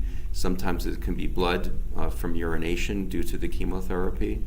The interleukin-2 can cause fevers, fluid in the lungs, low blood pressure, chills. It's like a really, really bad case of the flu. And this graphic shows when to expect the side effects and how intense they are relative to one another. So at the time of their initial procurement, this is the surgeon taking out the site of disease to harvest the TILs. Patients have some degree of discomfort, side effects, maybe from the wound. The chemotherapy itself, at the time it goes in, is really not so toxic. There's some nausea. There's a lot of hydration given to protect, the bladder and the kidneys. The TIL infusion, there's some brief rigors, potentially, or fever during that product. But you can see these spikes of toxicity relative to the others. That's from the interleukin given after the TILs. And then this blue curve here is the side effects that come later from the chemotherapy. It's when the blood counts are low. But if you notice, between the surgery, the procurement, and then the actual start of the chemotherapy, if you cut from here to here, it's only about 25 days where the side effects during that admission. And if you look at this particular slide here, you can see all the side effects. This is time on the x-axis and toxicity on the y. All the side effects are bunched together in the first few weeks. And that's it, in a sense. As opposed to checkpoint inhibitors, like I referred to earlier, the off-target side effects, the autoimmune side effects that occur with checkpoint inhibitors can last for months or can become permanent in some cases, especially in relation to endocrine disorders, thyroid, adrenal gland, as I mentioned earlier. So patients have to be fit for this treatment, if I haven't made that clear. And there's a lot of pre-treatment evaluation that needs to be done. Probably the most important thing is that patients have what we call good functional status or performance status. Basically, that means you're up and about most of the day. You can shower, you can go to the store, buy groceries, you can prepare a meal, and basically take care of yourself and go up and down a couple of flights of stairs. That actually very high-level view of patient functional status usually indicates a lot, and that patient is probably good to go. That said, we still do specific organ function testing, an echocardiogram to check the heart, pulmonary function check on the lungs, a pulmonary function test on the lungs, kidney levels, liver blood enzymes, blood counts, infection screenings, no like chronic hepatitis or HIV. Scans have to be done, of course, to check the baseline tumor burden so that we can assess response over time. Obviously, pregnancy testing. And, like I said, patients have to, let me go to the next slide. Patient selection. Patients have to be well, physically well. They have to be healthy enough for the chemotherapy and the interleukin treatment. And the disease has to be stable enough to allow time to go by because if the disease is rapidly progressing, the TILs won't work. They'll be outnumbered. They'll be outmatched by the cancer. So some prognostic factors have been identified to determine who might not be such a good candidate for TIL therapy, those with a high LDH level or those with very large disease burdens. Certain organ involvement does better than not, particularly liver or brain metastases. If patients have had many prior therapies, as with any treatment, chemotherapy, immunotherapy, the more prior treatments that patients have had, the less likely that a future treatment will work. I've said a lot of maybe uncomfortable things about TILs, but there are many ways now, many trials I should say, looking into making them more effective and less toxic as well. So, for instance, there's a trial called TILVANCE 301, and I've given the clinical trials number next to that. But this is looking to combine checkpoint inhibitors with TILs for patients with metastatic melanoma. And there's some data suggesting the doubling of the response rate of TILs from 30-something% up to 60-something%. There are trials ongoing looking at using less toxic doses of interleukin-2 to try to reduce those spikes of toxicity, those severe flu-like symptoms that occur with each dose after the infusion of the TILs. That's again, it's designed to make the TILs work better, but also creating an excessive amount of toxicity for patients. And there's new techniques looking at how to genetically engineer the TILs before they go back into the patient. I mean, there's an opportunity while they're being manufactured to induce virus vectors to insert genes into the TILs to secrete higher doses of cytokines, growth agents like interleukin 12, to make the TILs more effective. There are also opportunities during this manufacturing process to genetically remove inhibitory signals like CISH and PD-1. Again, remember the PD-1 inhibitors. Well, what if we could take the PD-1 receptor out of the TIL cell so it can't be shut down? So during the manufacturing, these kinds of research processes, these kinds of engineered T cells are being looked at. There's even a chimeric receptor that can be inserted into the TIL. So it's like a CAR T cell TIL or CAR TIL, using the technology that we alluded to earlier on CAR T cells. So let me just summarize some of the things we spoke about today. T cells are a part of the immune system that we're working with to leverage to treat melanoma. TILs are the tumor-infiltrating lymphocytes. They're polyclonal. They address the issue of what we call tumor heterogeneity, and they can traffic very well to solid tumors. I didn't mention, but CAR T cells have not really worked well in solid tumors. TILs, on the other hand, have a better track record of trafficking towards tumor. TILs are harvested, manufactured, reinfused after immunosuppressive chemotherapy, and then followed by interleukin 2. Can only be given at authorized treatment centers.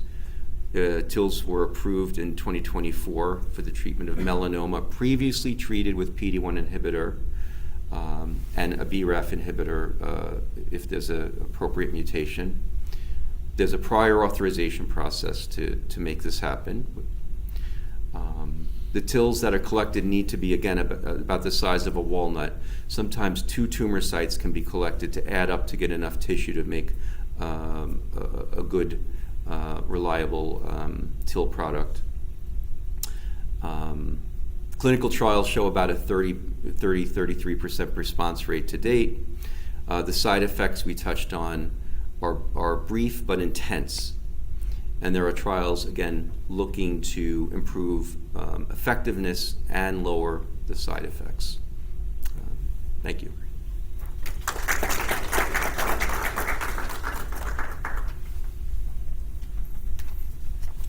Greg, thanks so much for that. That was fantastic. And, again, this is the only therapy that is approved with proven efficacy after cancer, melanoma progresses on anti-PD-1 based therapy. It's a big deal, huge. And I'd again like to thank Dr. DeVoe for doing the work to bring this to Long Island. I think we're the only center on Long Island that's an authorized treatment center for this. All right, so I have the pleasure of wrapping this up. So thank you guys for hanging out. There's a lot of information, I know. What I wanted to do was spend a little bit of time talking about not really what we have currently approved for the treatment of metastatic melanoma, but what's coming next. And I think what you've heard, what people have laid the groundwork for, is that we're doing okay in terms of melanoma. We're able to cure, even in patients with metastatic disease, about 40 to 50% of patients. So that's good, especially when looking back where we were 20 years ago. But it's not good enough, right? We have to cure everybody. And so how do we do that? One take-home point I want for everyone here is that always think about clinical trials, right? And sometimes the idea of clinical trials is scary, but this is how we get access to our patients to the newest, most cutting-edge therapies. I'm going to talk a little bit about that. Here's some disclosures, just some consulting activity that I do. And so this slide is going to take a little bit of time, but I think it's important. As we talk about what are the types of treatments we have available for patients with metastatic melanoma, there are a whole number of different classes or types of treatment that we talk about doing. And what I have here are really the core. These are the treatments that we have currently that we know work and help. One is targeted therapy, right? And what is that? For some of our patients with melanoma, the melanoma has mutations or things that are broken within the cancer cell that we can fix, and we can fix them with pills. And so if someone's tumor has a BRAF mutation, that BRAF pathway is really active, turned on, telling the cell to grow and spread. We have pills that can shut that off. And that's what we think of as for targeted therapy. Our frontline therapy is really what we call that checkpoint inhibition. You've heard about that. That's that Yervoy and Keytruda and pembrolizumab. Those are the therapies that really we're getting really durable, good disease control and cures in. Now, there are other classes of therapies you'll hear about. On the right, you see chemotherapy. We do it sometimes, but it's certainly not something we do very often. Cytokines, you heard about IL-2, that interleukin-2 we do to kind of feed the T cells. Interleukin-2 is something we call a cytokine. It's something that floats around the body and helps the immune system respond differently. But up top here are 3 of the new classes of therapies that have been evaluated in melanoma.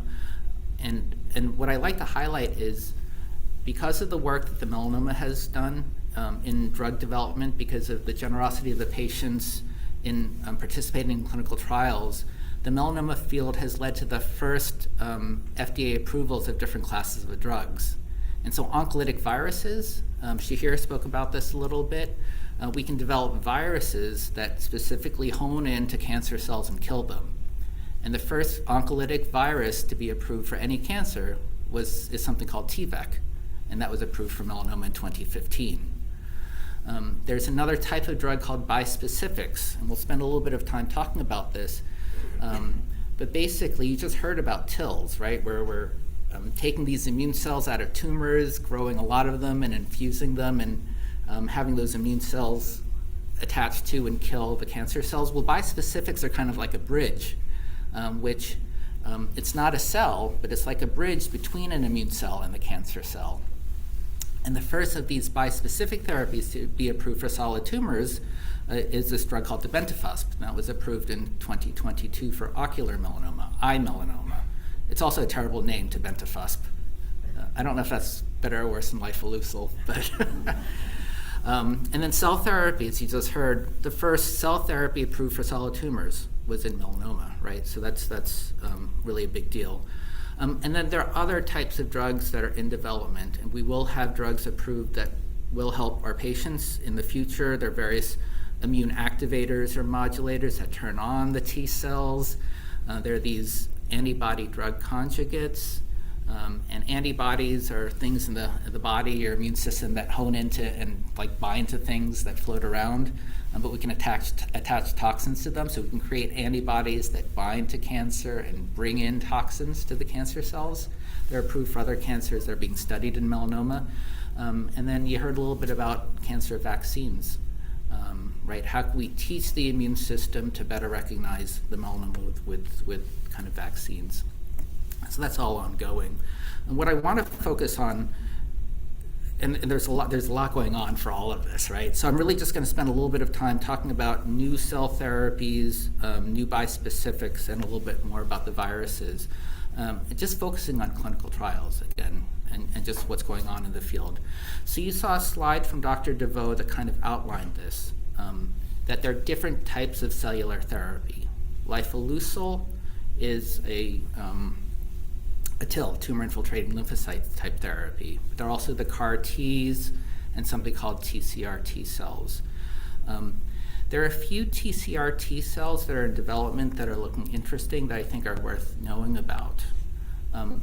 All of these TCR T cells or CAR-Ts or whatever, they're specifically developed to attach to something that's highly prevalent on cancer, right? You need like a target on the cancer cell that's there.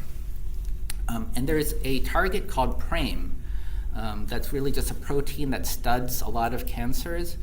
PRAME actually stands for preferentially expressed in melanoma. So it's something that's highly expressed in skin melanomas you see there, like 95%, and uveal melanoma from the eye, and other cancers.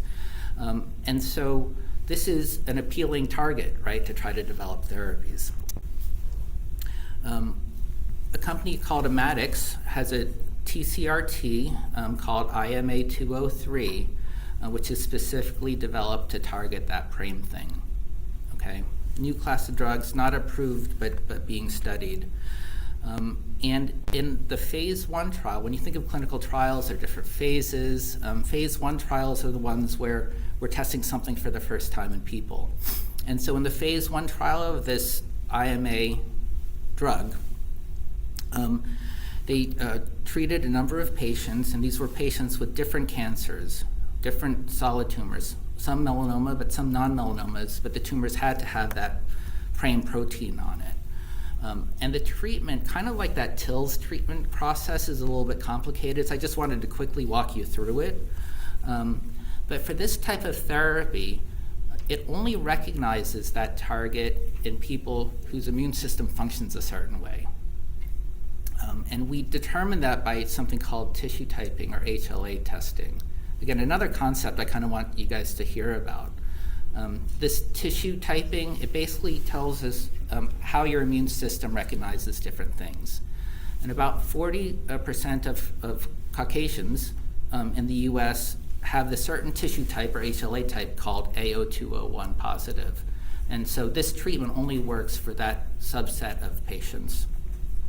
And so in this study, we'd see if people had that HLA type. If they did, we'd look to see if the tumor had that PRAME expression. And then we did something called leukapheresis. So if you go back to TILS, we had to cut out tumor and then take out the immune cells. Here what's done is it's just a big blood draw called a leukapheresis. And so a lot of blood is taken and the immune cells are kind of separated.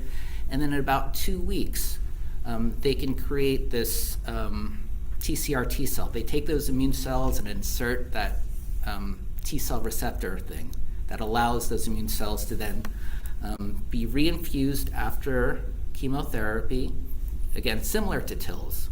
And then they get a little bit of IL-2, and that's the treatment.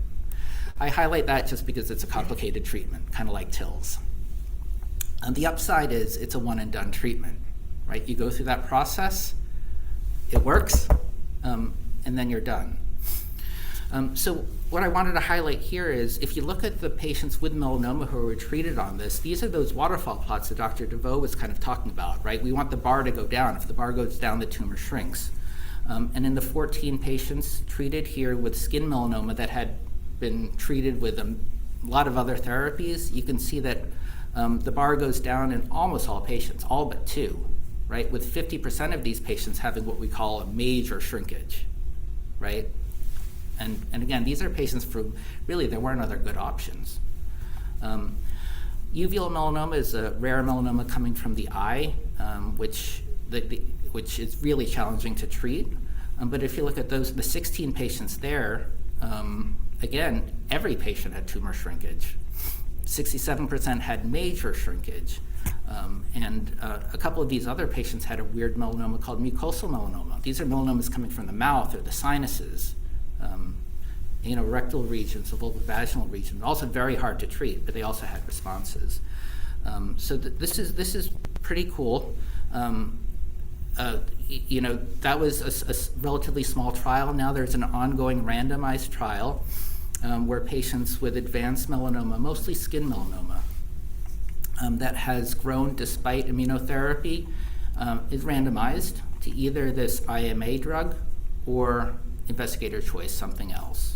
Okay, and so this is an ongoing trial. Again, I'm saying this just because I want you guys to be aware of this stuff and thinking about trials.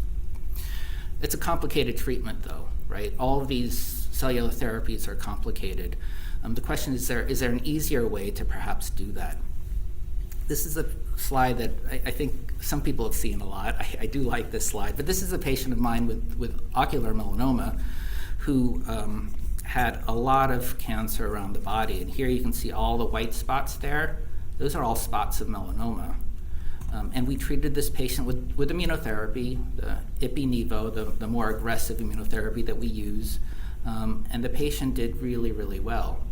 But what was interesting in this case is that I treated this patient with Ipi-Nivo, but the patient had actually had those therapies before and the cancer had progressed. And then after that progression, we used this drug called tebentafusp, this bispecific drug, which worked for a while. And then after that, we treated with the ipi-nivo. And I just highlight this because this tebentafusp drug is a bispecific that, again, the idea is similar to that cell therapy, right? We just want to bring the immune cell, in this case, in proximity to the cancer cell, and that's sufficient to kill the cancer. It's also similar to that IMA drug where it's HLA restricted. It only works in that portion of patients with that immune system functioning in that certain way. But in a big phase 3 randomized trial for patients with ocular melanoma, this bispecific drug was shown to significantly help people live longer. It was approved, and if you look at the number of people who are doing well now at 5 years, it doubles the number of people alive at 5 years with this bispecific. And so why do I do that? There's an ongoing trial that Dr. DeVoe is leading in melanoma, where we're combining this tebentafusp drug with or without pembrolizumab. In this case, patients are randomized to either that bispecific alone or with pembro or investigator's choice. And so this is for patients whose skin melanoma has progressed on prior therapies. So again, just something to think about in case, hopefully no one needs it, but if you need trials, this is something that's worth thinking about. Now, similarly, remember that IMA drug, which targeted something called PRAME, hard to make, complicated therapy. Well, there's actually a bispecific called brenetafusp, which is really similar to that tebentafusp. Also a really bad name, but it targets PRAME. It's another bispecific, right? So it works kind of like that tebentafusp, the same sort of idea. And so this, in patients with PRAME expression, decreased something called circulating tumor DNA really well. And this is just a waterfall plot looking to see did we decrease these fragments of cancer DNA in the blood? And you can see it was done. It shrank in the majority of patients. So this is another treatment. Dr. Khan is actually leading a trial of this drug for patients with metastatic melanoma with that HLA type, that tissue type. And those patients in this case are going to be randomized to either brenetafusp, that bispecific with immunotherapy, or immunotherapy alone. Okay, why would we do this? Well, again, until we cure everyone with our first line therapy, I want to cure everyone with our first therapy, and this is looking to see if this will help us achieve that. The liver is a challenging organ. Melanoma likes to go to the liver. Ocular melanoma specifically likes to go to the liver, and cancers that go to the liver are especially hard to treat. There are a lot of different treatments we can do specifically in the liver. We can ablate tumors, we can infuse the liver with certain stuff, but I highlight this because there are a couple of novel therapies that we have been working to develop as well. And one is an ablative therapy called histotripsy. And this is where we're kind of looking at oncolytic viruses, which can we inject them into the liver, and will that kind of help control the cancer there? Histotripsy, I don't know if you guys have heard about this, but it's a newly approved technology that's been studied for a long time. But basically, there's this machine here, which they call the Edison, that uses really strong sound waves, really focal, strong ultrasound waves. You focus that on a tumor, and that creates these, well, you can actually see these microbubbles that just destroy the tumor cells. And there's no incisions, there's no, it's just a probe that's really put over a water bath over the liver. We're the only site on Long Island to actually have this sort of technology. Sepida Galami is one of the doctors who's doing a lot of this for us. And just as an example, this is a patient, this is a scan of a liver. And on this liver, you can see this kind of spot here, this spot here. Those are spots of cancer. And this is before histotripsy was done. This is a day after histotripsy. You can actually see enlargement of the lesion, actually, a little bit of swelling there. But a month later, you can see It looks a little bit darker, and that darker stuff is actually dead tumor. This is 3 months later. It's really dark, which is just necrotic material. And this is about 6 months later where it's virtually gone, right? Non-invasive, no surgery. We're not putting in needles. We're not doing anything. It's just ultrasound waves, right? So that's kind of cool. And there's work going on looking at tumors in other sites of the body also, like the pancreas and the kidney. The virus stuff, there are a bunch of these oncolytic viruses being developed. One of these is called RP2, easier to say. And this is just actually a herpes virus that's been modified to attack cancer and not attack normal cells. Again, this is a scan. I'm going to turn you guys into radiologists. This is a liver. This one that's circled in red is a big spot of cancer that was injected with a virus. These yellow spot circles here, if you can see those, were not injected. They're other spots. And if you just fast forward to the 6-month scan later, you can see the one that was injected shrank down. And also the non-injected lesions also started to go away and were virtually gone in 9 months. Right, so that's pretty cool. Herpes virus, right? Pretty crazy. And so Dr. Khan's leading a trial of this virus where we're combining it with immunotherapy versus immunotherapy alone, and this is for patients with uveal melanoma, okay? So this is really just a small sample of what's going on. There are a huge number of drugs and therapies being developed for cancer. This is a little bit old from a couple years ago, but at that point there were over 1,600 treatments being developed for cancer. That was more than double from 2014. What you see here are the number of drugs in development for each cancer, and at this point for skin it was about 69. What you can also see is the different phases of trials are in the colors. So most of the colors of the bar are this light blue, and those light blue drugs are the ones that are being studied in phase 1 clinical trials. And I just say that because that's where a lot of the novel stuff is really happening in these phase 1 trials. I always say that access to these novel therapies on clinical trials is the standard of care. So that's why I want you guys to always think about this, right? What's the issue? What are the options? Is there a good clinical trial for me? Okay, that's always going to be what you should think about. And so we put in a lot of effort to make sure we can offer these novel therapies to our patients. At Northwell, we just opened up this brand new phase 1 unit in December at Lake Success. Just focus on doing trials like this, the really hard, complicated, super cutting edge ones. And we have a new building opening up in Manhattan on 77th and 3rd. That opens up first quarter next year. 15 stories, but an entire floor of that is also going to be dedicated to these novel therapies, right? Because I want our patients at Northwell to have access to the very, very best, okay? Lastly, cancer is complicated. It's hard. It's hard to figure out where to go or how to get in or who you need to see, right? Do you need scans? When do you see the surgeon? Do you need radiation? How do you navigate this? We spent a lot of effort building a nurse navigator program for cancer so that you guys don't have to worry about this. We developed this program called Cancer Care Direct.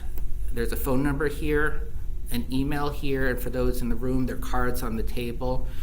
If you reach out within 24 hours, you'll get a call back by one of our nurse navigators who will help make sure you get to the right place as quickly as possible. Okay, because this is critical, right? It's too much to process. It's my knees are going bad. I couldn't figure out what to do. I needed a knee navigator, but cancer is even more complicated. So with that, I'm going to end. I want to thank you guys for spending time with us. It really is a privilege to do what we're doing, and so we're grateful for you. So before we switch to the Q&A, I want to give Anne a few minutes to talk about AIM at Melanoma and all of the resources that they have for patients. So Anne.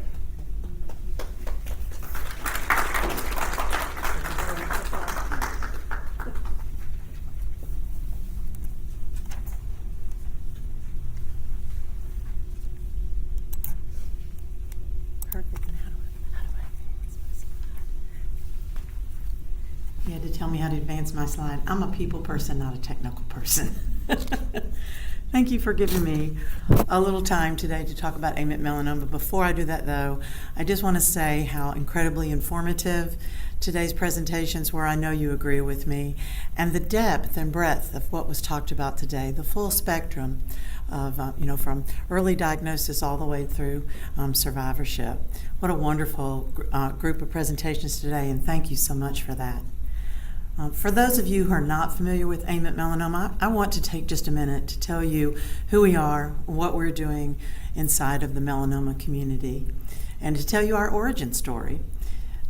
21 years ago, Valerie Guild's daughter, Charlie, was diagnosed with melanoma. She was just 25 years old and a new graduate of Brown University, ready for life. And melanoma treatment was very different then. At that time, IL-2 was the only treatment that was available to her, and unfortunately her tumors did not respond to that. And so after she passed away, her mother, Valerie Guild, founded AMIT Melanoma for two purposes. One, she wanted to find a cure for melanoma. She wanted to be sure that she funded those things that she thought had the greatest chance to advance a cure for melanoma. So she flew all over the world, and many of our researchers knew Val very, very well. And she asked them, what do we need to be doing? They asked to be able to get together to communicate and collaborate, and so she founded the International Melanoma Working Group, which is a by-invitation meeting of researchers that meet twice a year so that they can talk about what they're doing, their obstacles and their the things that they've done that have been successful. And of course, over the last 21 years, we've seen a lot of advances, and it's all been very exciting. And the other thing they wanted was access to primary tissue. So she established 5 tissue banks across the United States, where we have been for about 8 or 10 years, we've been collecting frozen tissue from primary tumors. And just this year, we have our first proof of concept application for those tumors. So we are doing what we can to move us closer to that goal. The second thing that she wanted to do was to make sure that people who are going through a melanoma journey have a support system and have accurate information. She certainly believed that patients who have accurate information and up-to-date information can make better choices for their care. So she founded AMIT Melanoma and established our website, which is focused on education. And I just want to tell you some things that are available through AIM. All of these things are available at no cost to the community. So I'm going to hit the forward button. Did I do it right? Did I do it wrong? Do I hit enter? Yay. Okay. All right. So by far, the most frequently visited pages on our website have to do with the various stages of melanoma, related treatment, side effects, side effect management, and available clinical trials. I encourage you, if you've not had an opportunity to look, we take great care with information that we put on our website to make sure that this information is up to date, relevant, accurate, and that it is, no matter what your background is, you don't need to have a clinical background in order to be able to understand what melanoma is, what does it mean when they're looking for the depth, those kinds of things. All these medicines that we can't pronounce, what they are. I think they should somebody should name a medication, I gotcha, or something like that, right?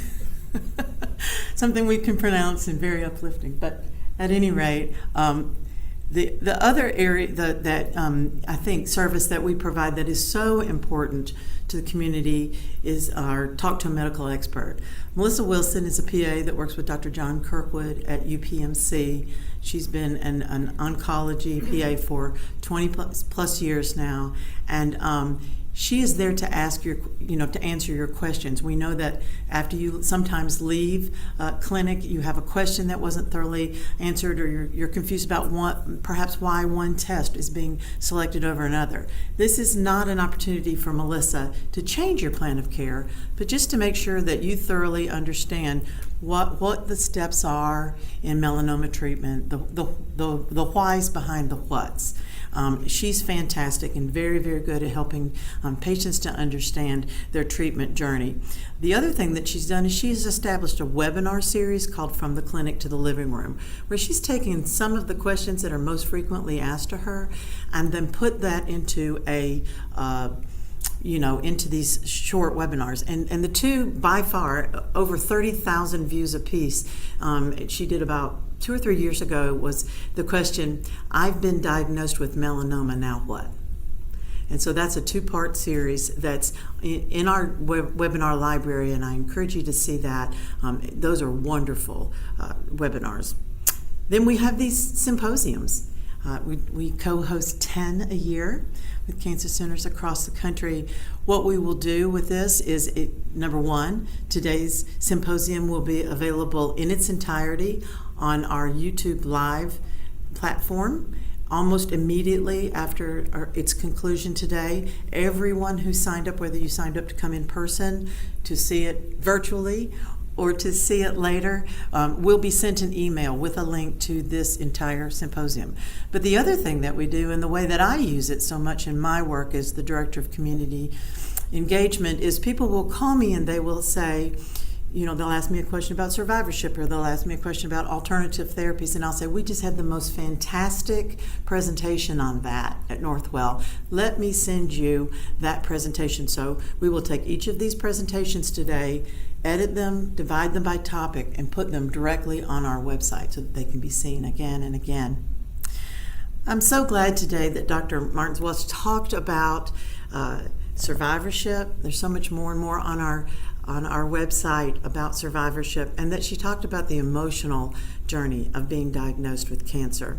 We have 2 things I want you to know about that are available to the public. One is a podcast. Our host is Dr. Samantha Siegel, who's the Director of Cancer Survivorship at Kaiser Permanente. She lives in San Francisco.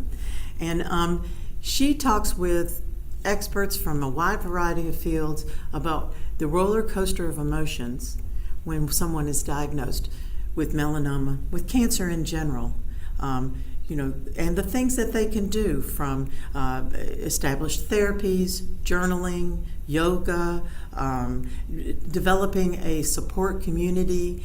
She herself is a cancer survivor. Her husband is a cancer survivor. So she comes to this podcast with a lot of authority and understanding. And I encourage you to listen to those if you're a podcast listener like I am.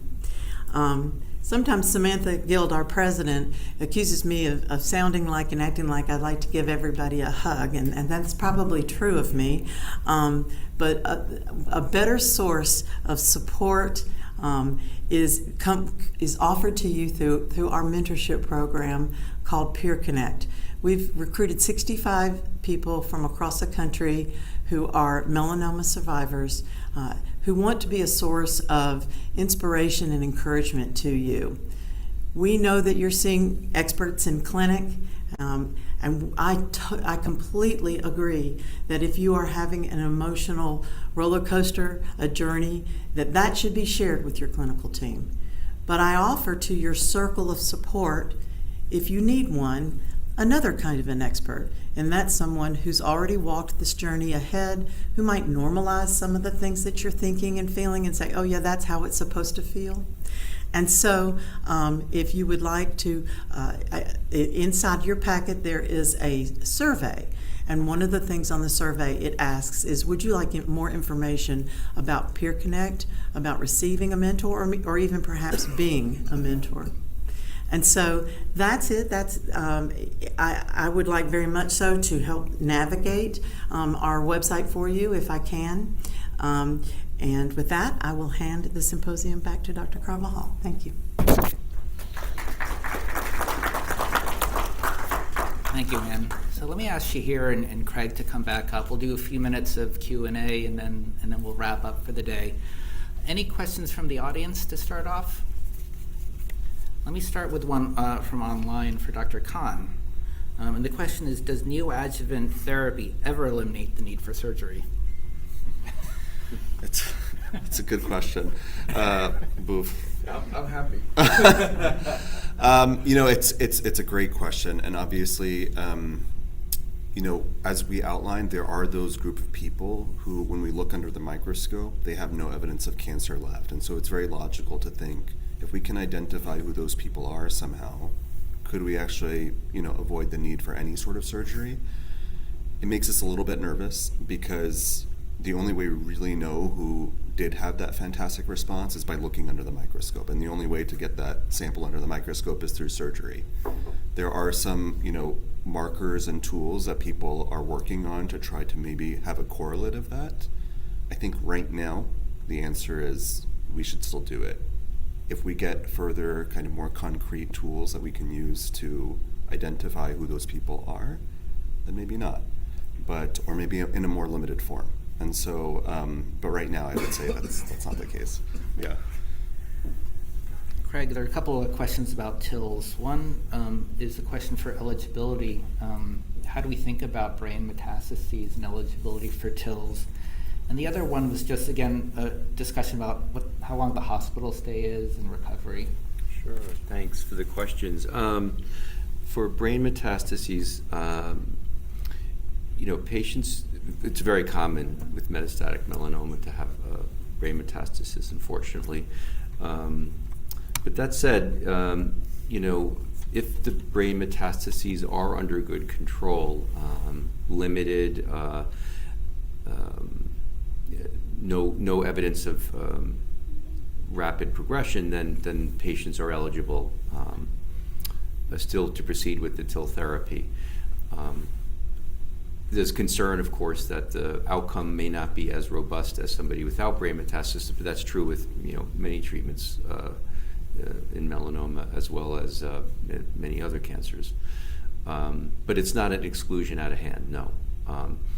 In terms of the duration of the admission, I think that was the question. Hospitalization and recovery. Yeah, so let me walk through that just a little bit. So you kind of get admitted. You go to the floor. Again, this is done in the stem cell therapy unit, bone marrow transplant unit. So it's either a positive or negative pressure isolation room. You're in a bed, and basically the chemotherapy is given over the course of 5 days. The experience of that is,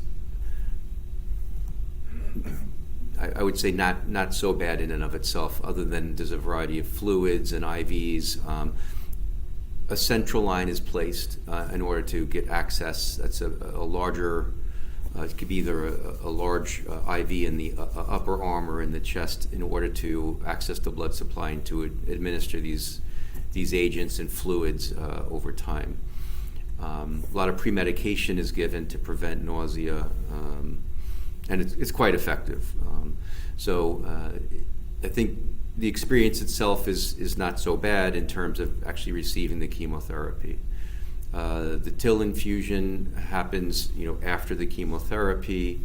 There may be a few bags. I think we typically get like 3 or 4 cassettes that have to be thawed and then administered. It's a sort of a clear fluid, a yellowish fluid. I don't know how else to describe it.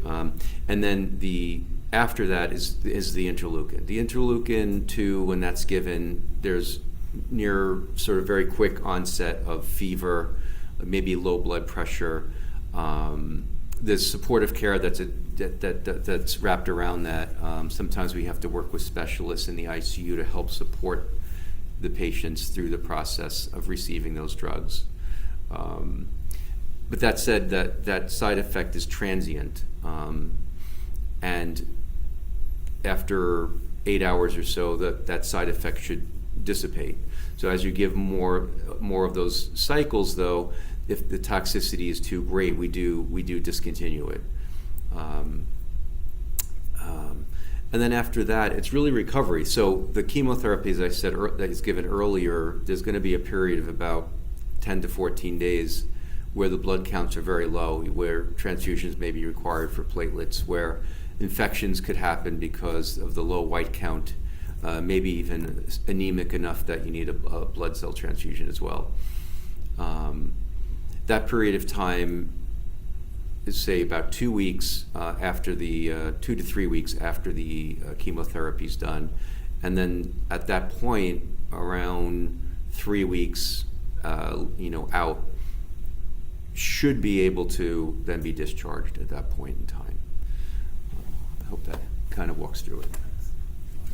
Yeah, so this question was talking about the vaccines again, and is it possible that in the future people will be given this vaccine after treatment using their DNA to prevent recurrence? That's the hope. I think we still need to get more information. I mentioned, some of the early responses that we've seen. Since then, there's been a randomized phase 3 study, which is a gold standard, which was also done and is fully accrued, and we're waiting for those results. If we see that those results are positive, then hopefully we will be able to incorporate this. I think it's really an evolving, thing. Maybe we give that to people who have gotten immunotherapy before their surgery, and then we've seen that maybe they haven't responded the way that we want, and so now we're attacking the cancer cells in a different way. These are all questions that we're trying to figure out. But the more of these tools that we have, certainly it's better. And then it's our job to figure out what is the best and optimal use of them. But we are really excited about this. Yeah, so here, this is a great question. And the question is, what is the protocol for transitioning from every 2-week to every 4-week nivolumab? I'll skip some of the specifics. But this is a patient who's been on therapy for 2 years and everything's going well. So there are kind of two big questions there. One is there a difference in terms of the dosing frequency for some of these immunotherapies, right? Because now with these immunotherapies, we can give them by vein, or we can give them as shots under the skin. We can give them every 2 weeks, every 3 weeks, every 4 weeks, every 6 weeks. And there's no difference. Typically we'll dose based upon patient preference and convenience, all right? And in my mind, every 6 weeks seems a little bit easier. The shots in the belly are a little bit quicker than the IV, but in terms of efficacy, it's really equivalent. But the other part of this question is, more and more we're seeing patients who are doing well on therapy, and they're on it for 1 year or 2 years, and the tumors are smaller and the PET scans are negative, and the question is, how long do we treat for? And once upon a time we treated forever, and then we said, well, maybe we only need a couple of years. And then we're here, maybe it's just 1 year. But is there a way that we can know that? In practicality, what we're doing is, and there are clinical trials looking at this as well, but can we use, for instance, PET scans which look at metabolic activity? And if there's no metabolic activity in the cancer, maybe it's okay to stop. Sometimes we do biopsies of areas that are still abnormal on the scan, and sometimes we just see scar tissue. And so maybe in those cases, it's okay to stop even before 1 year. But again, this is really a case-by-case dependent issue, and so I would encourage you to have discussions with your physician. So another question asking what makes immunotherapy work with some but not others, meaning patients or perhaps tumors. Are there typical ages, races, etc. that respond better? So I guess there's a few factors. Like when I showed the TIL slide, there's a few factors where the TILs will work less well, like high disease burden, high LDH. I think there's factors with the tumor itself, and then there's factors with the patient. And there are also, factors of how many lines of therapy the patient has previously received that would correlate with the response to the treatment. There's a pretty famous diagram of something called tumor mutation burden, and that we used to show all the time. And that's those proteins on the surface of the cancer cell, those neoantigens. And it went sort of from left to right, and melanoma was all the way on one side where it had the most tumor antigens, the most targets for the immune system to attack, and on the other end was diseases like sarcoma. So it's really, mutational burden is thought to correlate with response to checkpoint inhibitors and immune system in general. By offering lots of targets, there's a lot of opportunities for the immune system to recognize it as a problem. And again, I just add lines of therapy as we go on, or as we age, the immune system becomes a bit less responsive. Although we do use immune therapy in patients in their 80s and 90s many times with good effects. So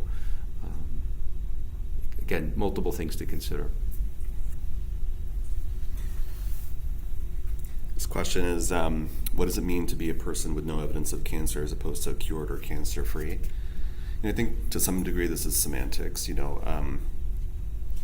We're kind of detail-oriented, nuanced people, and so we differentiate between it. But cured is hopefully forever, right? The cancer is gone and it's never going to come back, and that's our objective at all times. We hesitate to sometimes say that definitively because we still like to see over time that a person doesn't have cancer. And unlike some cancers like leukemias and lymphomas where we have very, very exact tools where we can maybe say that more definitively, with cancers like melanoma sometimes we can't. And so really time is the true measure. And so when someone doesn't have cancer for an extended period of time, then we feel more confident saying that they're cured. But for many people, as demonstrated by some of these presentations, if you have no evidence of cancer early on, you're going to have a pretty high chance of having no evidence of cancer later on too. And so we do think and we feel that most of those people are cured. Yeah. So this is probably for our colleague Dr. Shigani mostly, but I'm going to ask the question that's being asked. I have 9 in situ melanomas and 8 atypical biopsies in 16 months. Any preventative inhibitory therapies out there? Is there more for me to do other than 3-month scans? That's a lot to go through. I'm sorry to hear that, honestly, for you. In terms of, in situ, preventative therapy, as a medical oncologist, and I think even for our dermatology colleagues, it's not really specific preventative therapy for in situ melanomas. I think treating them with local excision is in your best interest. What I might add is to try to figure out why you're getting so many of these, and perhaps was it prior sun exposure? Perhaps is there a genetic predisposition as well? There are some genes that can be mutated that can run in families that put patients at risk, and that might be something to consider looking into as well. That's something called the FAM syndrome, FAMM, familial atypical mole and melanoma syndrome. So you might speak to your oncologist about genetic counseling perhaps. But in terms of your question, other than 3-month scans, though, I don't have any other suggestions. Please following with your dermatologist. Okay, any questions from the audience? I've got 3 rapid fire ones from online, and then I think we'll wrap up unless there are questions from the audience here. Yeah. Just to follow up, I know this probably, again, question for Dr. Shigani, but the biopsies body-wise, is there, and most of them sometimes turn out to be benign, and you're being cut up every year, so is there a way to better determine that this does not need to be biopsied rather than have a suspicion and just go out and do that excising partially? Yeah, so it's a great question. I don't know if you want to take that card. I mean, I think you might want to repeat.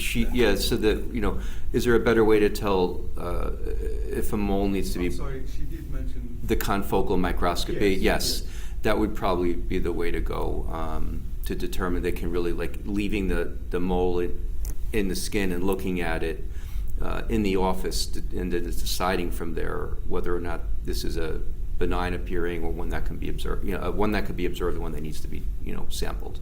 And the new total body photography was there? She had discussed that as well. That's it's not new, but it's not widely available. So only certain centers are doing those kinds of follow-ups. All right, rapid fire. I left the easy ones for me. One, why is Yervoy not used as a single agent? Yervoy is ipilimumab. That was the first of these immunotherapies to be approved, and that was in 2011. It turns out that the newer ones, the Opdivo and Keytruda, they're more effective with less toxicity. Now, we use the Yervoy in combination with Opdivo. That combination is very, very powerful. But as a single agent, it works. But it's better to use the other agents. Second question is about that histotripsy patient I showed. Remember the liver where it kind of got treated and got bigger and got smaller? That was just with one dose. That's one treatment. So it's a single treatment procedure, and that was sufficient to get rid of that liver tumor. And the third question is, how does someone get into a PRAME clinical trial? I would generalize that to how do you get into a clinical trial? First, ask your doctor what trials are available here or elsewhere. For anyone who wants to look at the portfolio we have available, if you're not currently at Northwell, I would, I don't know if you guys can see, but that Cancer Care Direct number, that will get you in to see somebody who knows or will answer the question about what trials are available and how to get involved. Okay, so with that, I think we're 5 minutes past. I hate being late. Thank you guys again for spending time with us. Please spread the word about anything you've learned that you think is important. Tell others, all right? Thank you again. Have a great day.